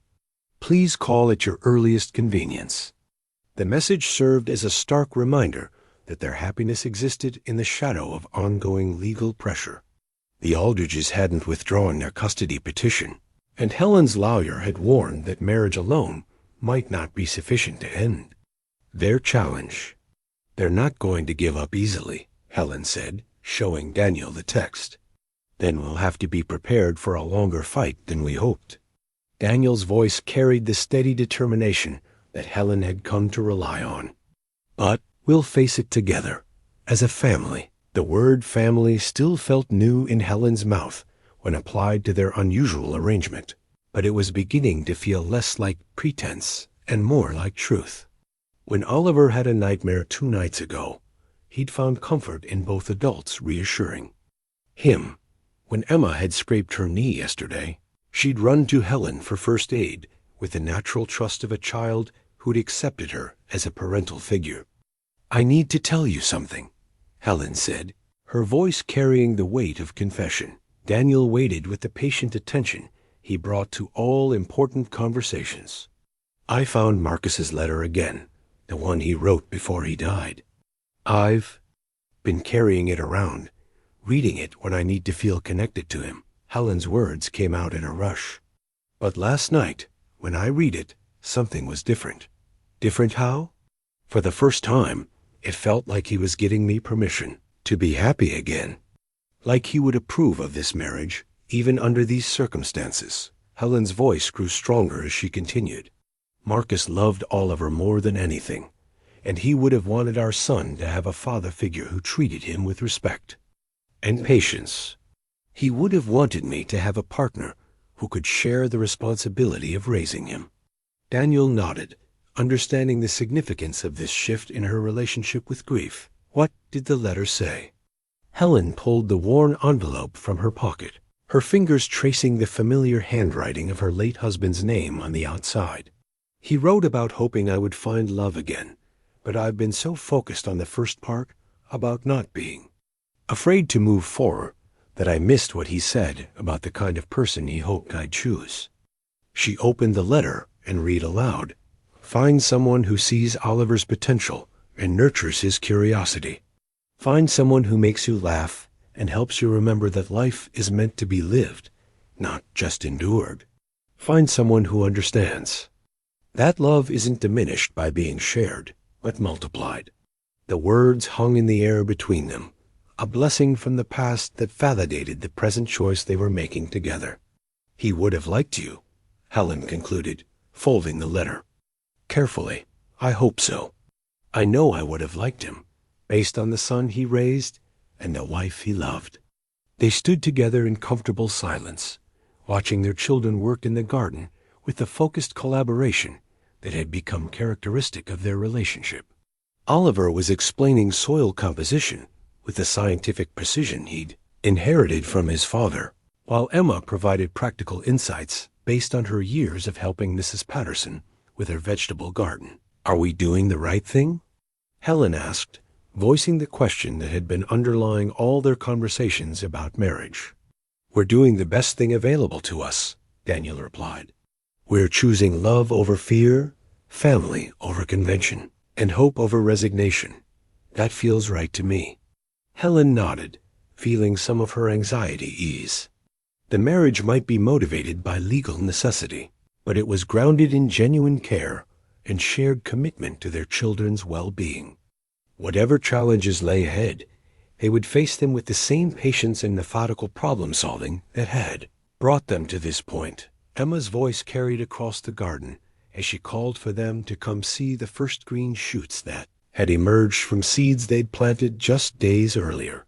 Oliver was sketching the tiny plants with scientific accuracy, documenting their growth for a nature journal he'd decided to keep. They're going to be fine, Daniel said, watching the children's easy interaction. Yes, Helen agreed, surprised by her own certainty. We all are. The wedding bands waited on the kitchen counter, simple circles of gold that would soon symbolize their commitment to protecting the fragile happiness they'd built together. In 3 days, they would stand before a judge and promise to honor and cherish each other for as long as they both lived. The promises would be real, even if the circumstances that brought them together had been unexpected. But first, there would be more garden planning, more engine lessons, more quiet conversations that slowly wove individual lives into the stronger fabric of family. The legal ceremony would formalize what was already becoming true in the small moments of shared daily life. The next morning brought both triumph and concern in equal measure. Oliver burst into the kitchen with Emma close behind, both children carrying the cordless phone with expressions of barely contained excitement. Mom, it's Grandma Aldridge, Oliver announced. She wants to talk to you about the wedding. Helen's stomach dropped. She'd been planning to call the Aldridges herself, but had hoped to have the marriage completed before dealing with their reaction. Apparently, news traveled faster in Portland social circles than she'd anticipated. Helen, darling, Constance's voice carried over the speaker with its familiar blend of sweetness and steel. I understand congratulations are in order, though I must say the timing seems rather sudden. Thank you, Constance. Daniel and I decided not to wait once we knew what we wanted. Of course, dear, though I hope you'll understand our concern about such a significant decision being made so quickly. We'd very much like to meet this Mr. Reed before the ceremony. Perhaps we could drive down this afternoon? The request sounded reasonable, but Helen knew the Aldridges well enough to recognize a strategic maneuver. They would arrive with their lawyer, armed with questions designed to expose any weakness in the marriage arrangement, looking for ammunition to support their custody petition. I'm afraid this afternoon won't work, Helen replied carefully. We have appointments with the wedding planner and the minister. It was a small lie. Their courthouse ceremony required no planner or minister, but she needed time to prepare Daniel for the kind of scrutiny the Aldridges would bring to any meeting. Tomorrow, then, Constance said firmly. We'll arrive around noon. I'm sure Mr. Reed will understand the importance of family approval for such a momentous decision. After the call ended, Helen found herself facing 2 concerned children and the dawning realization that their quiet courthouse wedding was about to become a much more complicated affair. Are they going to try to stop the wedding? Emma asked, with 8-year-old directness. They're going to ask a lot of questions, Helen replied honestly. They want to make sure Daniel is the right person for our family. But we already know he is, Oliver pointed out with perfect logic. He teaches me things. He makes you happy, and he's nice to Emma. What else do they need to know? From the mouths of babes, Helen thought. But she knew the Aldridges would require considerably more evidence than childhood. Satisfaction and maternal happiness. Daniel arrived an hour later to find Helen pacing the kitchen while the children worked on a puzzle at the dining room table. One look at her face told him that their peaceful preparation time had ended. What's happened? Helen explained the phone call and the impending visit, watching Daniel's expression grow increasingly thoughtful as he processed the implications. They're coming to evaluate me, he said when she finished. Essentially, yes. They want to determine if you're suitable stepfather material for Oliver, and if they decide I'm not, then they'll use our marriage as evidence that I'm making poor decisions about Oliver's welfare. Daniel leaned against the kitchen counter, his mechanic's mind working through the problem like a complex engine diagnosis. What do they need to hear? That you can provide stability, guidance, and appropriate social connections for Oliver. That you understand the responsibilities that come with his inheritance. That you're not just some opportunistic small-town mechanic who saw a chance to marry money. Am I? The question was asked with such quiet sincerity that Helen felt her heart clench. You're the most honorable man I've ever met. But I'm not sure the Aldridges will be able to see past their preconceptions about class and social position. Daniel nodded slowly. Then we'll have to make sure they understand that honor and character matter more than pedigree when it comes to raising children. Daniel, they're very sophisticated people. They've built their lives around social connections and financial influence. They're not going to be impressed by automotive expertise or small-town values.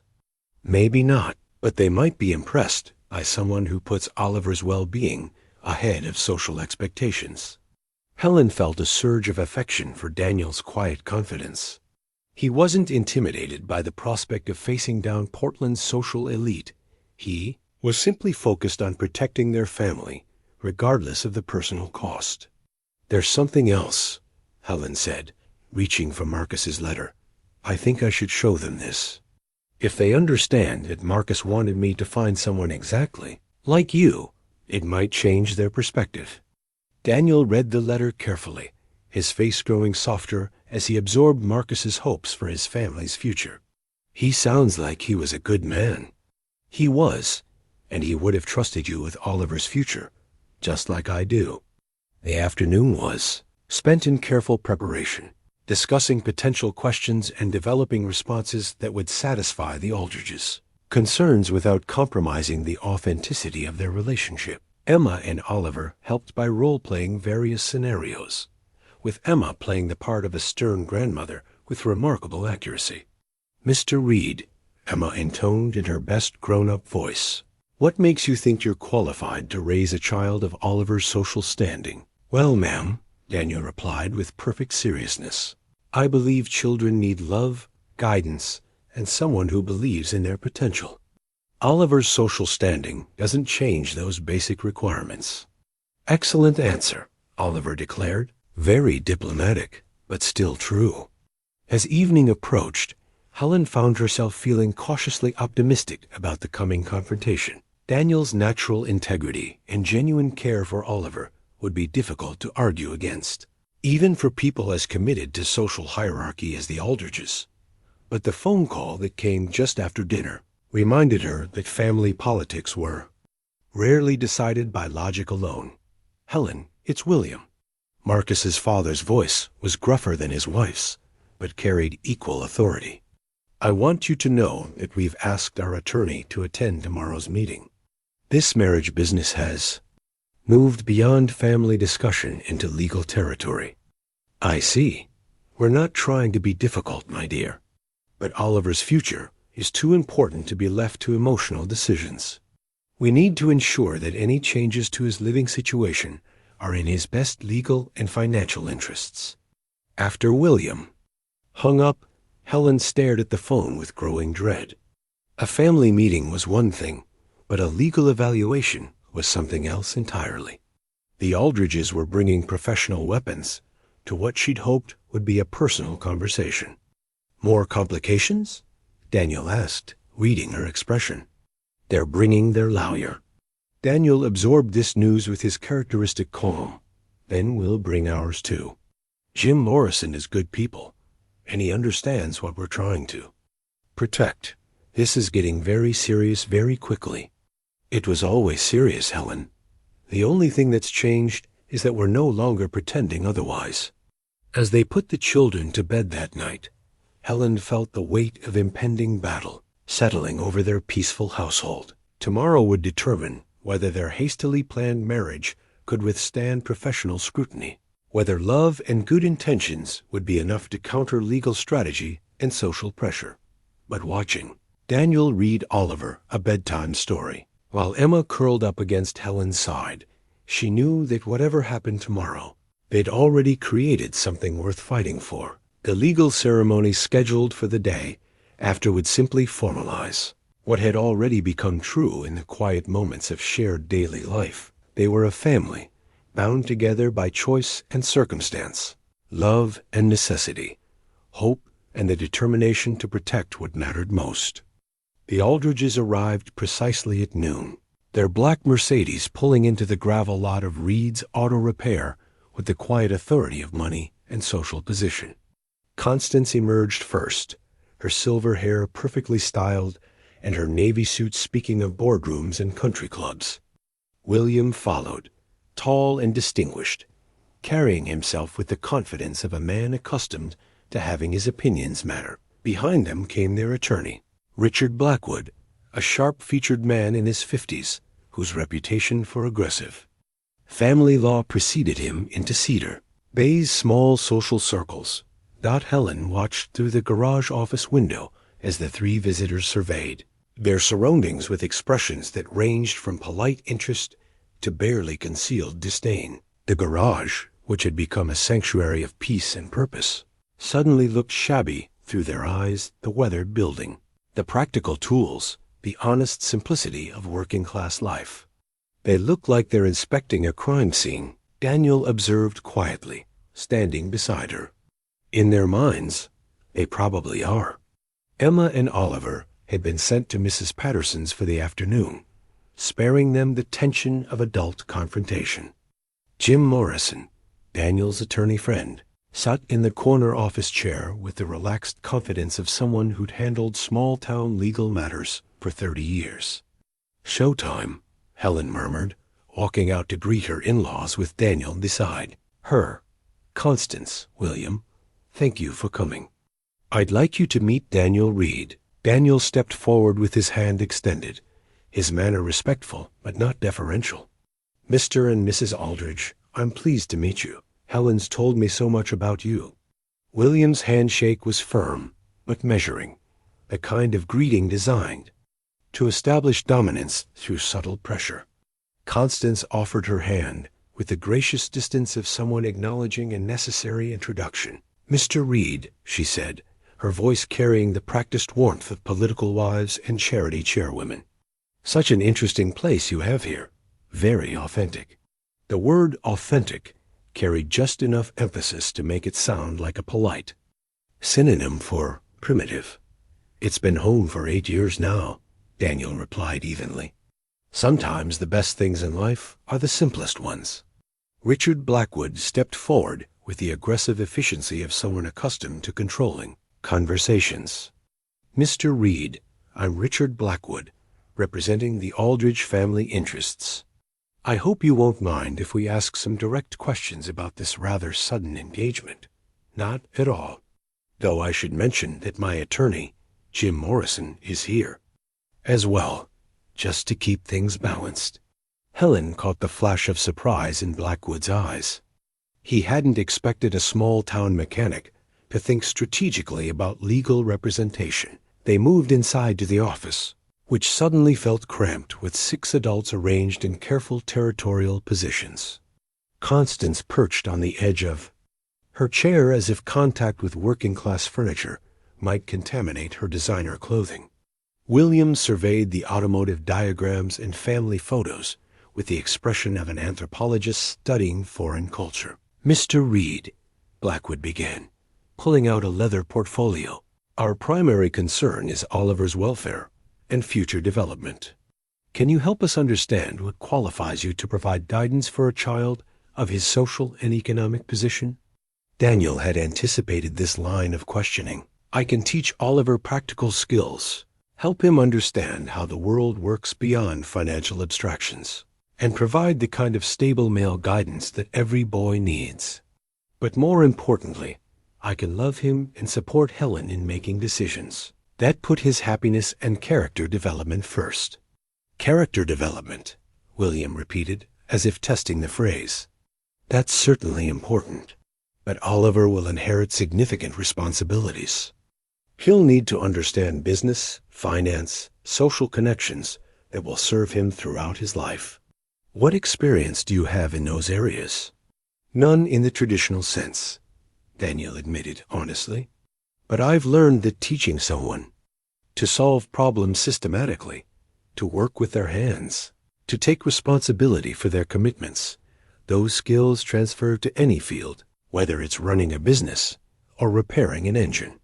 Constance leaned forward with the practiced smile of someone delivering a carefully prepared line. "I'm sure those are valuable skills, Mr. Reed, but surely you can understand our concern about Oliver, spending his formative years in an environment so different from the one his father intended for him."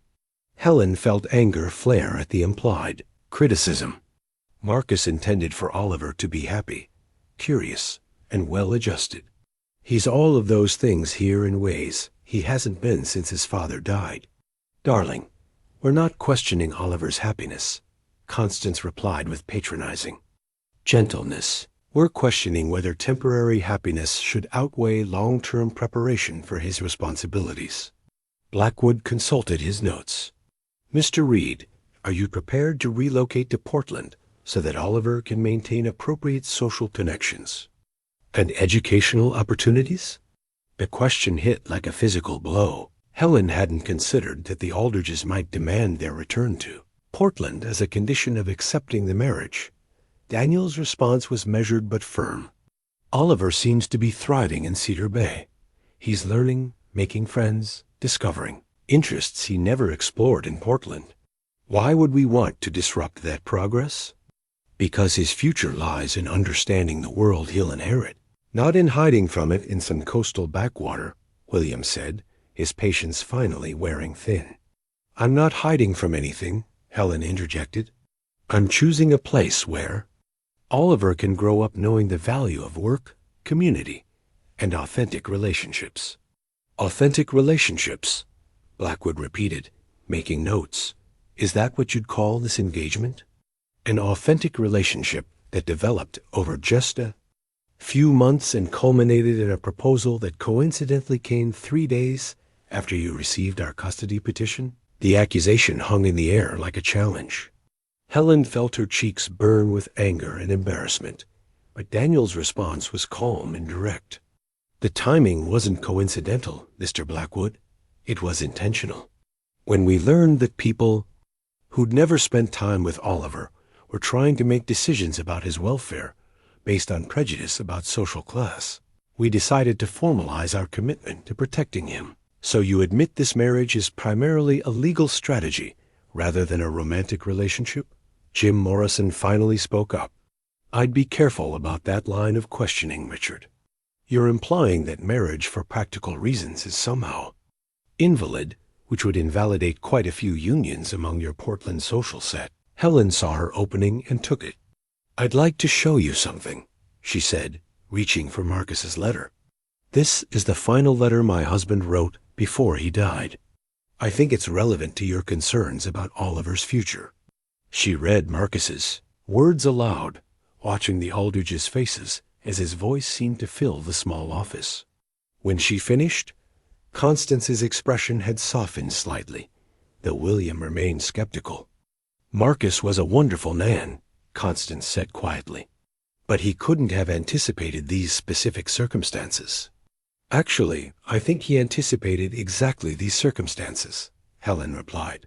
He knew I'd face pressure to make decisions, based on other people's expectations rather than what was best for Oliver and me.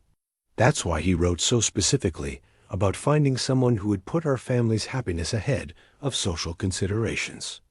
Oliver's voice from the doorway interrupted. The tense conversation? Mom? We came back early because Mrs. Patterson had to go to the doctor. Helen turned to see her son standing in the office entrance with Emma beside him, both children taking in the scene of adult confrontation with wide eyes. Oliver, sweetheart, we're having a grown-up meeting right now. But Oliver stepped into the office with the same determined expression he wore when tackling difficult mechanical problems. Grandma, Grandpa, I know you're worried about me, but I want you to know that Mr. Reed is the best teacher I've ever had, and Emma is my best friend, and Mom is happier here than she's been since Dad died. The simple honesty of Oliver's statement seemed to deflate some of the tension in the room. Constance looked at her grandson with genuine affection, perhaps seeing him clearly for the first time in months. We just want what's best for you, darling, she said gently. I know, but what's best for me is being here with this family, learning things that Dad would have wanted me to learn. Emma stepped forward with 8-year-old courage. Mr. and Mrs. Aldridge, I know you don't know me, but Oliver is like my brother now, and your daughter Helen makes really good pancakes and helps me with my homework. We're a good family together. The innocence of Emma's testimony seemed to reach something in William that legal arguments had not. Helen watched her father-in-law's stern expression soften as he looked at the 2 children who had chosen each other as siblings. Mr. Reed, William said slowly, if we were to accept this marriage, what assurances can you give us about Oliver's future opportunities? I can promise that he'll be raised with love, guidance, and the kind of practical education that will serve him regardless of what path he chooses in life. I can promise that Helen and I will make decisions based on his best interests, not on what other people expect from us.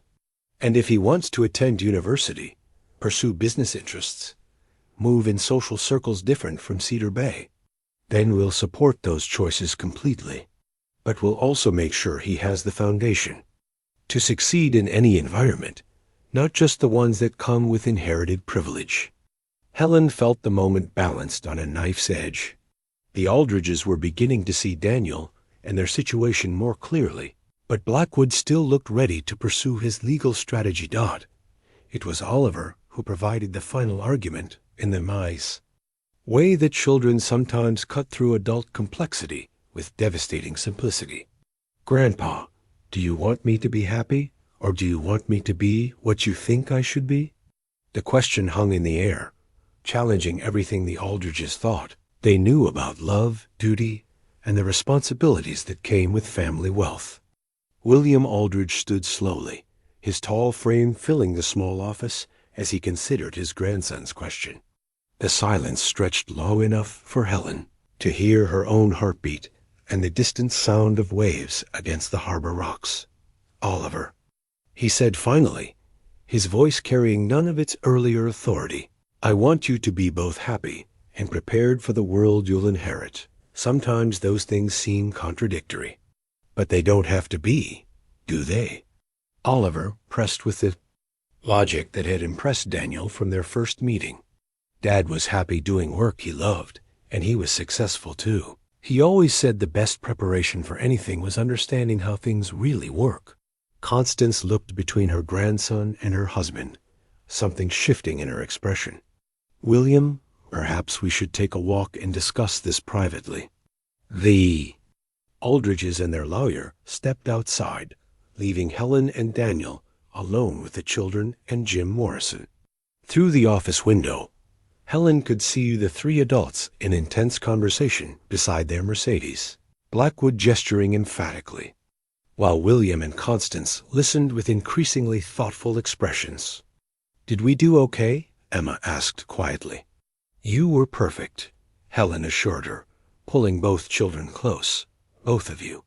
Daniel reached for Helen's hand, their fingers interlacing with a natural ease that had developed over months of shared challenges. "Whatever they decide, we'll handle it together."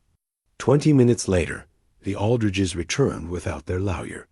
Blackwood remained by the car, his frustrated posture suggesting that his professional advice had been overruled. "Mr. Reed," William said, settling back into his chair with slightly less rigidity than before, "my wife and I have decided to withdraw our custody petition." Helen felt her knees go weak with relief, but William continued before she could respond. "However, we have some conditions that we hope you'll consider reasonable." Daniel nodded. "I'm listening." "We'd like Oliver to spend part of each summer in Portland, maintaining connections with his father's business interests and social circles. Not because we doubt your guidance, but because understanding both worlds will give him more choices as an adult." "That seems fair," Helen said quickly. "Oliver should know about his inheritance and his father's work. We'd also like to establish a trust fund for Emma's education," Constance added, surprising everyone. "If she's going to be Oliver's sister, we want to ensure she has the same opportunities he'll have." Daniel started to protest, but Constance held up her hand. "This isn't charity, Mr. Reed. It's investment in family. Emma clearly cares for Oliver, and that kind of loyalty should be valued." Emma's eyes went wide. "Does that mean I can go to college?" "It means you can go to any college you choose," William said with something that might have been a smile. "Assuming you keep up with your studies and continue being a good influence on your brother." The word brother seemed to surprise William himself, but he didn't retract it. "There's one more thing," Constance said, her voice taking on the gentle authority Helen remembered from better times in their relationship. "We'd like to host your wedding reception in Portland. Nothing elaborate, just a small gathering, so our friends can meet Daniel and understand that this marriage has our blessing." Helen looked at Daniel, seeing her own surprise reflected in his expression. A reception in Portland would be a public endorsement of their union, a signal to the social circles that had been questioning her judgment. "That's very generous," Daniel said carefully. "But I'm not sure your friends would be comfortable with a small-town mechanic." "Then they'll have to learn," William said with finality. "Oliver is our grandson, and you're going to be his stepfather. Anyone who has a problem with that can find other social circles." The transformation in the Aldridges' attitude was so complete that Helen wondered if she was dreaming.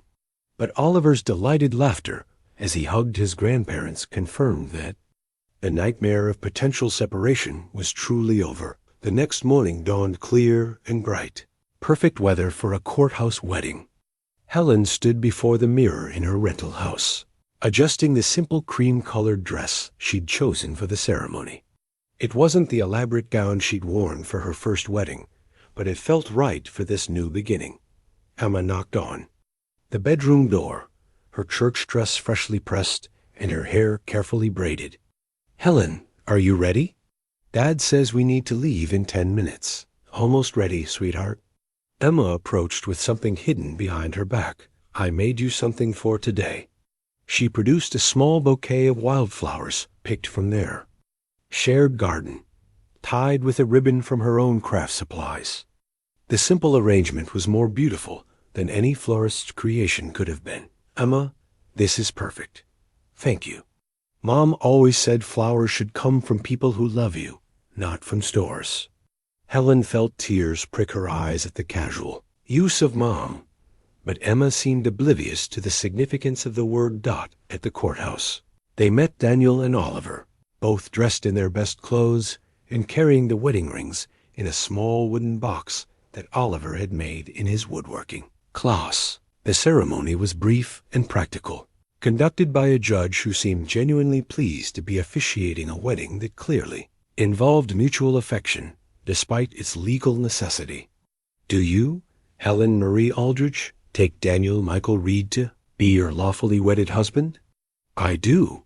The words came out stronger than Helen had expected, carrying conviction that surprised her.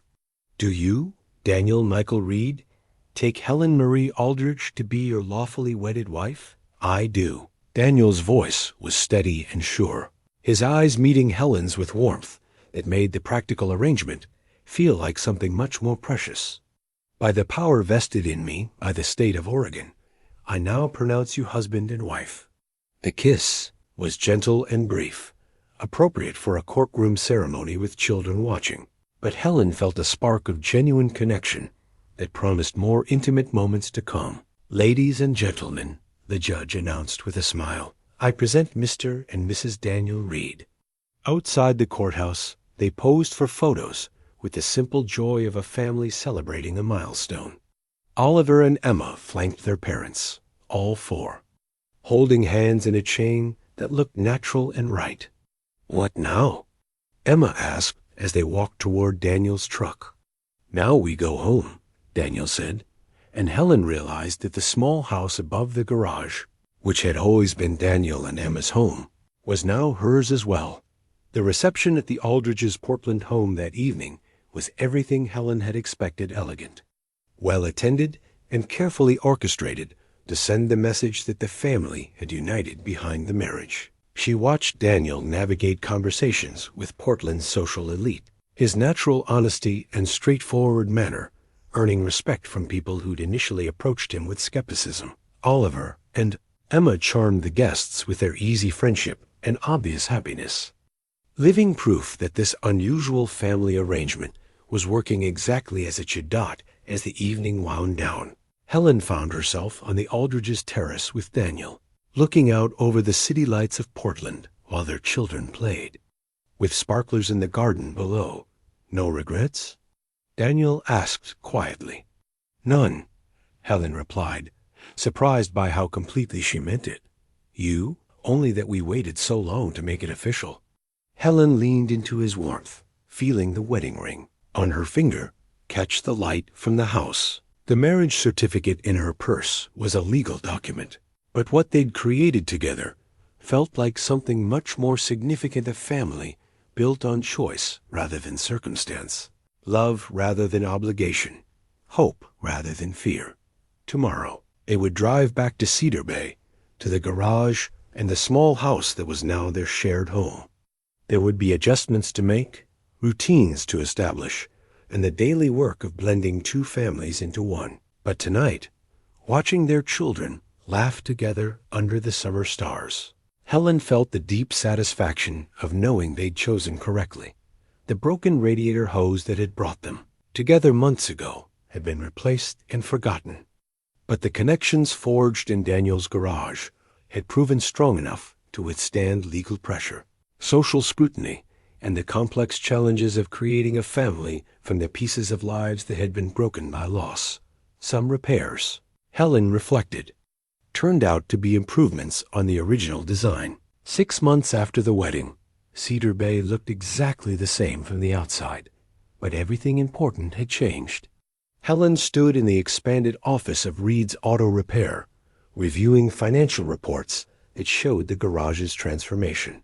From a struggling small business into a thriving enterprise that combined Daniel's mechanical expertise with her business acumen, the addition of a second bay and modern diagnostic equipment had been Helen's wedding gift to her new husband, though she'd been careful to present it as an investment in their shared future rather than charity. Daniel had accepted the improvements with characteristic grace, understanding that building something together required both of them to contribute their strengths. Mom, can you help me with this math problem? Oliver's voice carried from the corner where he'd set up a homework station. Surrounded by the comfortable chaos of family life, Helen paused in her bookkeeping to look at the equation her son was wrestling with, struck by how naturally the word mom had evolved from their formal beginning to this easy intimacy. Oliver called Daniel Dad with equal comfort, while Emma had seamlessly adopted Helen as a maternal figure without ever feeling disloyal to Sarah's memory. It's a ratio problem, Helen explained, sitting beside Oliver. you're trying to find. The relationship between gear sizes and rotation speeds. Think about it like the gear systems Daniel's been showing you. Oliver's face lit up with understanding. Oh, so if the input gear has 20 teeth and the output gear has 40 teeth, the output will rotate at half the speed, but with twice the force. Exactly. Math makes more sense when you can connect it to something real. This had become their family. Philosophy education, grounded in practical application, learning that connected abstract concepts to tangible results. Oliver's grades had improved dramatically since moving to Cedar Bay's small school, where teachers had time to nurture his curiosity rather than simply managing classroom behavior. Emma appeared in the office doorway, her hair braided with the careful precision she'd inherited from Daniel, carrying a drawing that she wanted to share. At 9 years old, she'd grown more confident and outgoing, thriving in her role as big sister to a boy who was technically 2 years older, but looked to her for guidance about Cedar Bay life. "Look what I drew for Grandma Constance," she announced, displaying a detailed sketch of their expanded garden with neat rows of vegetables and a small greenhouse that Daniel had built using plans. Oliver had researched. The relationship between Emma and the Aldridges had been one of the marriage's most unexpected successes. Constance and William had quickly recognized Emma's intelligence and artistic talent, embracing her as a granddaughter with the same enthusiasm they showed Oliver.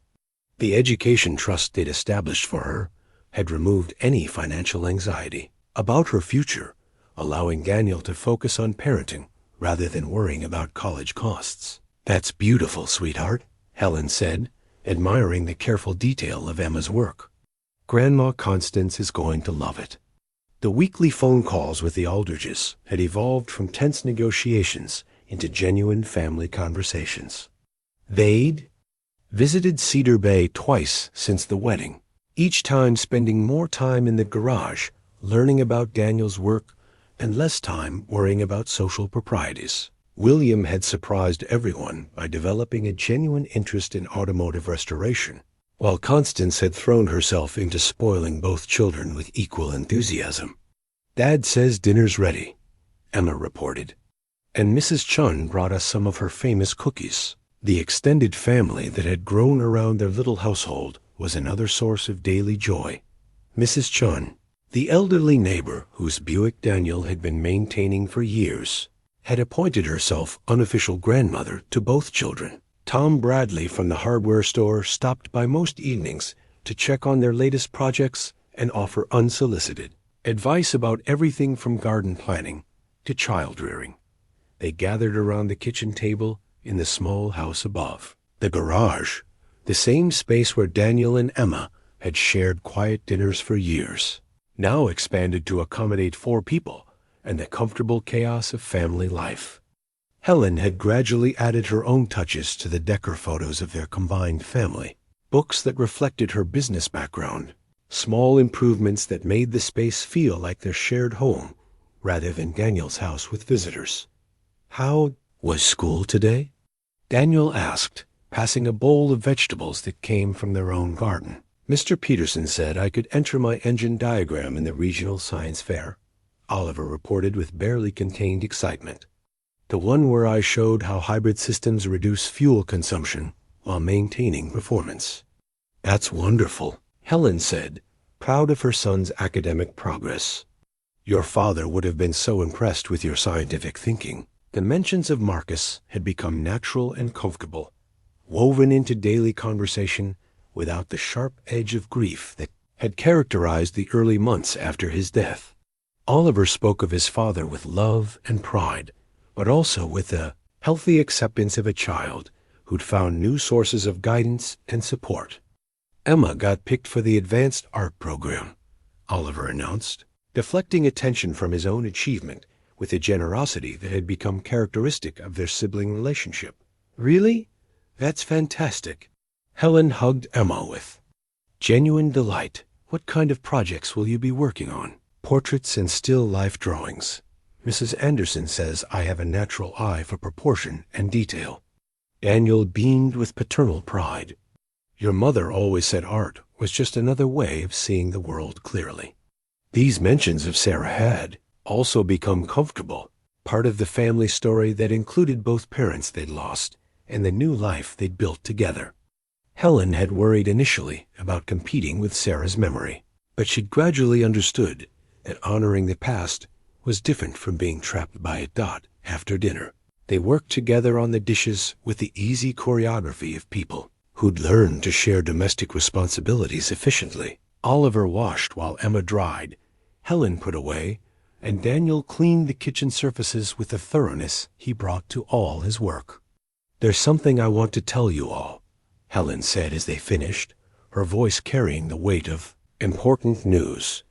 3 faces turned toward her with attention, and Helen felt the familiar flutter of gratitude for having people who cared about her announcements. The Aldridge Foundation Board approved my proposal for the Technical Education Initiative. We're going to fund scholarship programs that help students learn practical skills alongside traditional academics. "Like what Oliver's been doing here?" Emma asked. "Exactly like that. The idea is to show other schools that learning works best when it connects to real-world applications." Daniel looked at her with understanding and pride. "This is because of what you've watched Oliver and Emma learn over the past months." "Partly, but it's also because I've learned something about the value of practical education myself." Helen glanced around the kitchen that had become the heart of their home. "I used to think success meant accumulating wealth and social position. Now I think it means building something sustainable that makes the people you love happy and helps them become their best selves." Oliver looked thoughtful. "So the foundation is going to help other kids learn the way we've been learning?" "That's the plan, starting with pilot programs in rural schools where students don't always have access to traditional college prep resources, but could benefit enormously from technical training combined with strong academics." "Can we help?" Emma asked. "I mean, Oliver and I could show other kids what we've learned about gardens and engines and stuff." Helen felt her heart swell at Emma's instinctive generosity. "I think that's a wonderful idea. You too could be the best possible examples of what the program is trying to achieve." As they settled into the living room for their evening routine homework supervision, family reading time, and the comfortable conversations that wound down their days, Helen reflected on the transformation that had brought them to this point. New family photo on the mantel showed 4 people who looked like they belonged together, arranged in front of the garage with expressions of genuine happiness. It had replaced the hidden picture of her first family that had lived in her dresser drawer, not because those memories were less precious, but because life had moved forward in ways that honored the past while embracing the present. The sound of a car pulling into the garage lot interrupted her thoughts. Through the window, Helen could see a sleek sedan with steam rising from under its hood, exactly like the scene that had brought her and Daniel together 8 months earlier. "Looks like someone needs help," Daniel observed, already reaching for his jacket. "Can we watch?" Oliver asked, his curiosity about automotive problems still as strong as it had been during his first visits to the garage. "Of course, but remember the safety rules." As they walked down to the garage, Helen found herself thinking about the circular nature of their story. Another expensive car, another breakdown, another opportunity for Daniel to demonstrate the patient expertise that had first attracted her attention. But this time, she would watch as his wife, rather than as a grateful stranger, surrounded by their children rather than standing alone with her worries. The driver was a young woman about Helen's age, well-dressed but clearly frustrated by the mechanical failure that had interrupted her evening plans. Daniel approached her car with the same calm professionalism he'd shown Helen, while Oliver and Emma hung back at a respectful distance, observing the diagnostic process they'd watched dozens of times. "Radiator hose," Daniel announced after a brief examination. "Clean break, probably due to age and heat cycling. Simple fix if you're not in a major hurry." The woman's relieved smile reminded Helen of her own expression 8 months ago when Daniel had first explained that her car's problem was fixable rather than catastrophic.